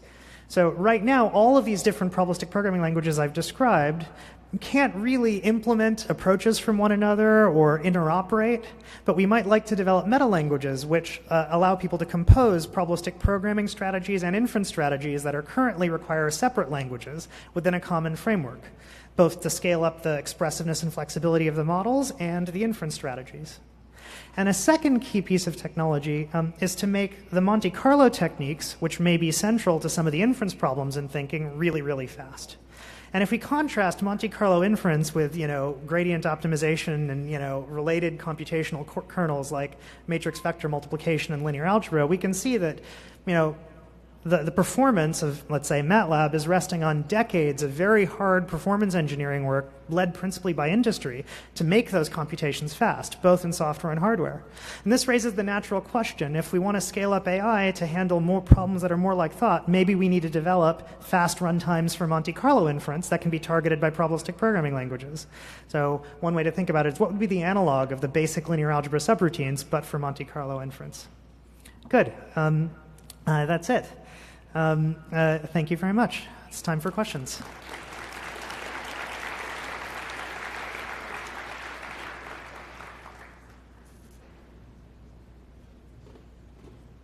And for questions, just please come up to either of the two microphones, and we'll call on you.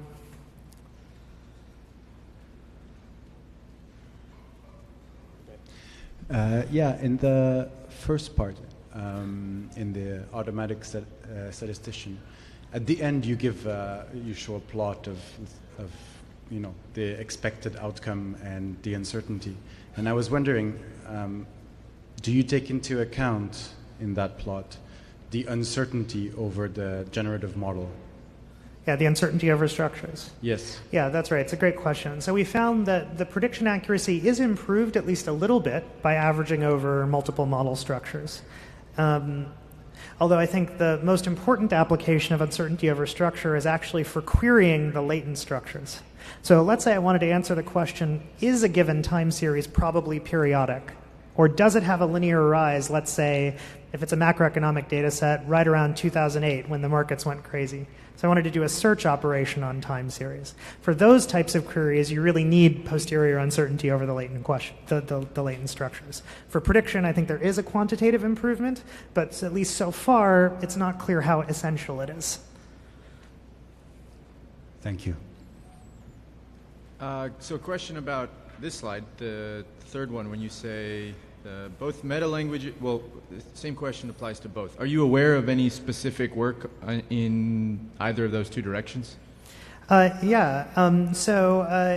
can see, so BaseDB, for example, a probabilistic programming system I didn't mention in this talk, provides a meta-language for building models using model discovery and composing models from different probabilistic programming languages.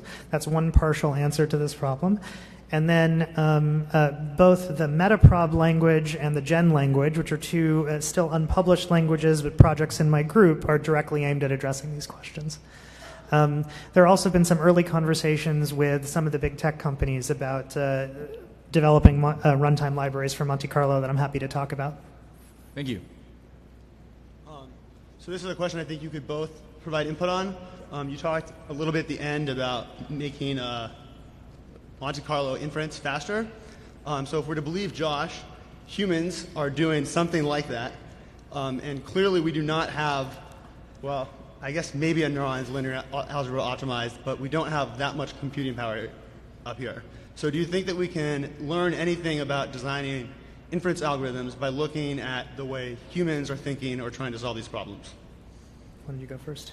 Sure, yeah. If you were to believe me, I wasn't arguing that humans are doing Monte Carlo inference. I was arguing humans are doing something approximating inference in probabilistic programs. One way to do it might be various kinds of Monte Carlo, or another way might be the right kinds of, say, neural networks, at least in the context of, say, certain kinds of image-based scene understanding, or maybe certain kinds of dynamic tracking problems. The motifs that you saw in deep convnets or LSTMs might be good ways to approximate inference. In other contexts, like certain kinds of learning problems, maybe not. Again, as Vikash said in the future directions, I think it's very exciting to explore the full ways that all these inference approaches can integrate. But having said that, I think if you look at what computational cognitive scientists have done over the last few years, they've been exploring using behavioral methods as well as a range of these models to try to actually dig into what seem to be the kinds of inference algorithms that people use. I can give one example that was kind of surprising in retrospect, or surprising at the time as we and others were discovering it, but then makes a lot of sense in retrospect, right? Which is, it often seems as if when you look across the kind of experiments that I showed you, right, where I was comparing the average data of a group of people across multiple trials, each person made each judgment a bunch of times, and we took the mean, and then we compared that with the mean of one of our approximate Bayesian inference systems, you get a nice correlation. But in any one trial, it often looks as if people, especially if they have to make a discrete response, like will it fall or won't it? Or is this a cam or isn't it? Or is this thing? It often seems as if people are responding at each moment with, say, one posterior sample. We wrote a paper, this was Ed Vool and Noah Goodman and Tom Griffiths and I wrote a paper called One and Done, which was looking across a number of different settings, both in perception and cognition, where it seemed as if people were choosing one posterior sample. In some more recent work, I should say, the point of that paper was also to explain why that might be a good idea, that there's a lot of problems in Bayesian inference that, at least for the purpose of a brain and probably a robot, although it's very different from the goals of a Bayesian statistician, In a sense, one sample is basically the optimal cost-benefit trade-off of the cost of inference and the value of inference. You could wait longer and get more samples, right, or parallelize, but there's a strongly diminishing returns, at least for many kinds of decision problems. The first sample tells you a lot more than 0 samples. And not only is there a strong diminishing returns, but the opportunity cost or the fact that the world might change suggests often just take one or a small number of samples and then move on. In some more recent work by Falk Leader, which some of you might have seen at NIPS, he's a PhD student with Tom Griffiths at Berkeley and others there, they've shown that sometimes the optimal thing isn't just one sample, but actually less than one sample. Basically, if you run like an MCMC algorithm but don't burn in fully, right, sometimes with a good initialization and just a little bit of iteration, the bias variance trade-off still favors that sort of approach. Again, because of speed accuracy trade-offs, basically. So, that combined with some of the neural net inference, or the idea that a deep neural network might be like, an importance sampler, or somehow giving you one approximate sample, or even, a biased but still good enough sample very, very quickly. That's, I think, one place where in cognitive science and maybe computational neuroscience, we're starting to see some inspiration. And I just want to add to that. I think it's a really important question. So 3 quick comments there. The first one is sort of layering on what Josh said. I think at both both from our study in psychology and in neuroscience, there's evidence to think that a key difference between Monte Carlo in this sense here and Monte Carlo methods as they were first developed, let's say in computational physics, is that the methods are being used at very low precision. Very low precision because the model parameters they're being applied to are themselves unknown, because the decision problems being solved only need rough answers, because only a couple samples are needed, because the samplers don't need to really burn in that far. So for all those reasons, the precision requirements might be very low. And that is both maybe an interesting match psychologically and with the engineering requirements, and brings us a little bit closer to understanding how a brain-like computing machine might be able to implement these techniques. So if you think about Monte Carlo as approximating high-dimensional integrals, okay, this maybe seems like a strange strategy to use for engineering intelligence. But if instead you ask, how could you implement fast, massively parallel circuits for very low precision sampling that use very low precision internally, that's maybe getting a little bit closer. And actually, Eric Jonas and I did some work on intentionally stochastic digital hardware, which is attempting to explore one such hardware proposal for implementing Monte Carlo custom computing machinery for Monte Carlo techniques based on those basic ideas. It's a great question. Thank you. Hi, I have a question about the primitives. So reverse engineering, or kind of the inference to be able to find these intermediate or underlying representations is really exciting. But what they require is that you have the framework and the primitives ahead of time, right? And I was wondering what you can do to talk a little bit about what are good scalable sources for getting some of these primitives, and kind of what you've come across and what you found. Can I just ask? I mean, be more specific, like which kind of primitives are you talking about? So for example, on the timescale example, you would need these primitives like recognition of some periodic oscillation, some basic linear trend, right? Those are all things that we know we can program in, but in a broader set of domains, what are some scalable ways of getting those primitives? I mean, I don't know if you want to weigh in on that. I think you're asking a big and deep and hard question that is not only a question for this approach, but for any engineering approach to intelligence, right? I mean, you could ask the same question in deep neural networks, for example. Yeah. When somebody came up with the idea of LSTMs, or when somebody came up with the idea of skip connections, that was a really good idea. How'd you come up with that, right? And what makes any toolkit for either modeling the world or building intelligent systems powerful is when you start to see that that people are putting more and more tools together and then having languages for composing them. So I think that in that one example, that language of compositional Gaussian process kernels is one instance of that, and we have others. I think again, you could ask, looking in a big sweep way, you could say, well, what I was arguing on one of my last slides about the idea of learning as programming, all the different ways we hack on our code, the idea that if we can scale up learning as some kind of, assembling not only individual programs but libraries of programs, that's one of the big things we do as programmers, right? Is we come up with libraries that provide useful primitives for other things, often by recombining elements from somebody else's library. If you look at how human learning works in an individual's lifetime, or if you look at, say, cultural evolution, that's a lot of what you start to see. You start to see that kind of library assembly and library learning. We are far from being able to automate that with the kind of tools that we have right here, but that doesn't mean that we don't see ultimately some kind of scaling path along that route. And I think if you look especially what the people are doing in program induction and program synthesis and all the places where machine learning meets up with programming languages, I think that's our best hope for trying to address the big problems you're talking about. I'll make one other comment, which is really from an engineering as opposed to an AI perspective, right? So I think the AI version of that problem is very hard and interesting, and maybe we can talk about that afterwards some more. But just from the standpoint of engineering applications like AI-assisted data analysis or certain types of machine-assisted scene understanding, I think that actually the functional requirements of an application and our natural language descriptions of those functional requirements and the formal languages that have been developed in other fields are all very good guides. Okay. Right? So for example, if I wanted to do AI-assisted data analysis, it's not just an accident that periodic and linear structures or local variations are what we chose. Those both correspond to tools that were available from statistics, but also types of questions that people want to know the answers to in specific linguistic terms. Right. Okay. And I think that's actually there's a wealth of existing primitives that we can rely on at least initially. And in some cases, even if we could learn those primitives, we would still then need to learn a mapping between the thing we learned and the thing we already know the word for to actually build the system that works for a given application. But again, that's only from an engineering standpoint. I certainly don't mean to dismiss the very hard problem of how would you learn, the primitives themselves, in a fully unsupervised way. Although there, I think the question of timescales is also important to keep in mind. What timescale are we trying to model the learning at? Right. Okay. Thank you. Hi. I'd actually like to expand on previous listeners' question on the primitives, but rather not the general AI epistemological question of where do we get them from, or maybe that slide Vikash talked about learning a human pose from off-the-shelf graphical models when you have 20 dimensions, I guess.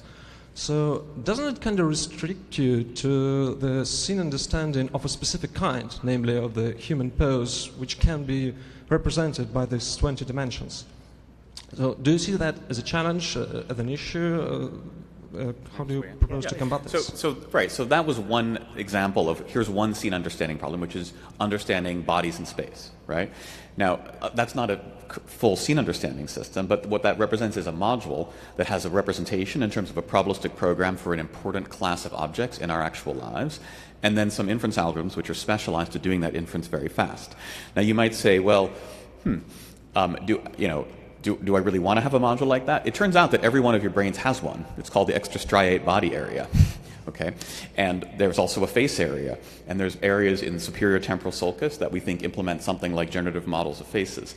Now, I don't think, again, I'm citing my colleagues in cognitive neuroscience who've helped to discover and are starting to map out the representations in these parts of the brain, but it's interesting that the visual parts of the brain, especially higher level parts of the brain, seem to consist of a couple, or actually of some number of different modules which do the kinds of things we're talking about here. If you go to the workshop on Saturday on disentangled representations, Doris Sau, for example, I think is going to be talking about some of the latest work mapping out these kinds of basically specific modules and some general purpose object ones that might look like some of the things Vikash talked about here too, in primate brains, in non-human primates and monkeys, where you can really study not just the large-scale brain areas, but some of the detailed pathways of representation. And it's a really exciting place where the kinds of ideas we're talking about here are starting to meet up with human and non-human neuroscience. At the same time, I don't think, again, scene understanding is not just those modules, and something that we still don't understand on the neuroscience side, and that we're still trying to do here on the engineering side, right, is understand, okay, well, how does that all come together into a scene understanding system that, again, recognizes, detects the objects, but also integrates with physics and prediction, is multimodal, integrates across vision to sound and touch, and also supports action planning and language. But I think if you think of perception as being that whole problem, right, of how do you go from sense data to the whole world of thought, nobody has the answer to that. But I think the kind of tools you're starting to see here are really promising there. I think they're the best tools that we have, at least that I know about, for trying to get to the real problems of perception and where perception actually turns into cognition. Okay, thank you. I think we have time for one last question if it's very efficiently phrased and very efficiently answered. Thanks. My question is about analogy and sort of transfer learning. So it seems like people are able to quickly constrain the space of metaprograms by using analogy to other things that we understand. And I wonder if you've experimented with kind of analogies or transfer learning from a totally different sort of program space into a new one. People are experimenting on that. I don't know if you want to. Well, I mean, so for example, the graphics programs that I talked about at the end of my part, the hand drawing programs that Kevin Ellis talked about. If you look at his paper on Archive, he actually uses this thing to drive certain kinds of analogies between simple drawing programs. I know that Noah Goodman has looked at things like analogies in the context of learning simple kinds of programs. I think in the neural programmer interpreter space, there's interesting kinds of analogy learners being looked like. If you search through the iClear papers for this year, you'll see lots of interesting anonymous contributions of program learning. It's really inspiring, and a couple of them are starting to explore things like analogy. So I think it's a really good idea. I don't know that there's any really canonical examples of it yet, but you want to comment? Just say that hierarchical Bayesian priors over programs gives another approach that one could start to pursue, and that some work on that has been done for the automated statistician type case, where you try to learn, higher level variables that link many different time series. There's also, again, to speak up for AI very generally, there's a tradition in AI research that almost never shows up at NIPS of people looking at structure mapping or other kinds of, the study of analogy is one of the old great topics of AI, and it's when we look at how might we build learning systems that really capture all the motifs of the activities of programming, analogy is one of them, and there are probably techniques which don't show up at NIPS, but yet we ought to draw on. And that's what makes NIPS so exciting, is that you never know, well, what's going to show up at NIPS in 2 years. It's whatever isn't here now, but can be used to address some of these exciting questions. So by all means, check out analogy. And I guess right now we should go check out the opening remarks, right? Okay. Thank you both for being very, very efficient. And I think we should all thank Josh and Vikash for an absolutely fantastic tutorial. Don't forget the opening remarks at 5 in Area A, and will both of you be around all week? We're here all week. They're here all week. Thank you very much.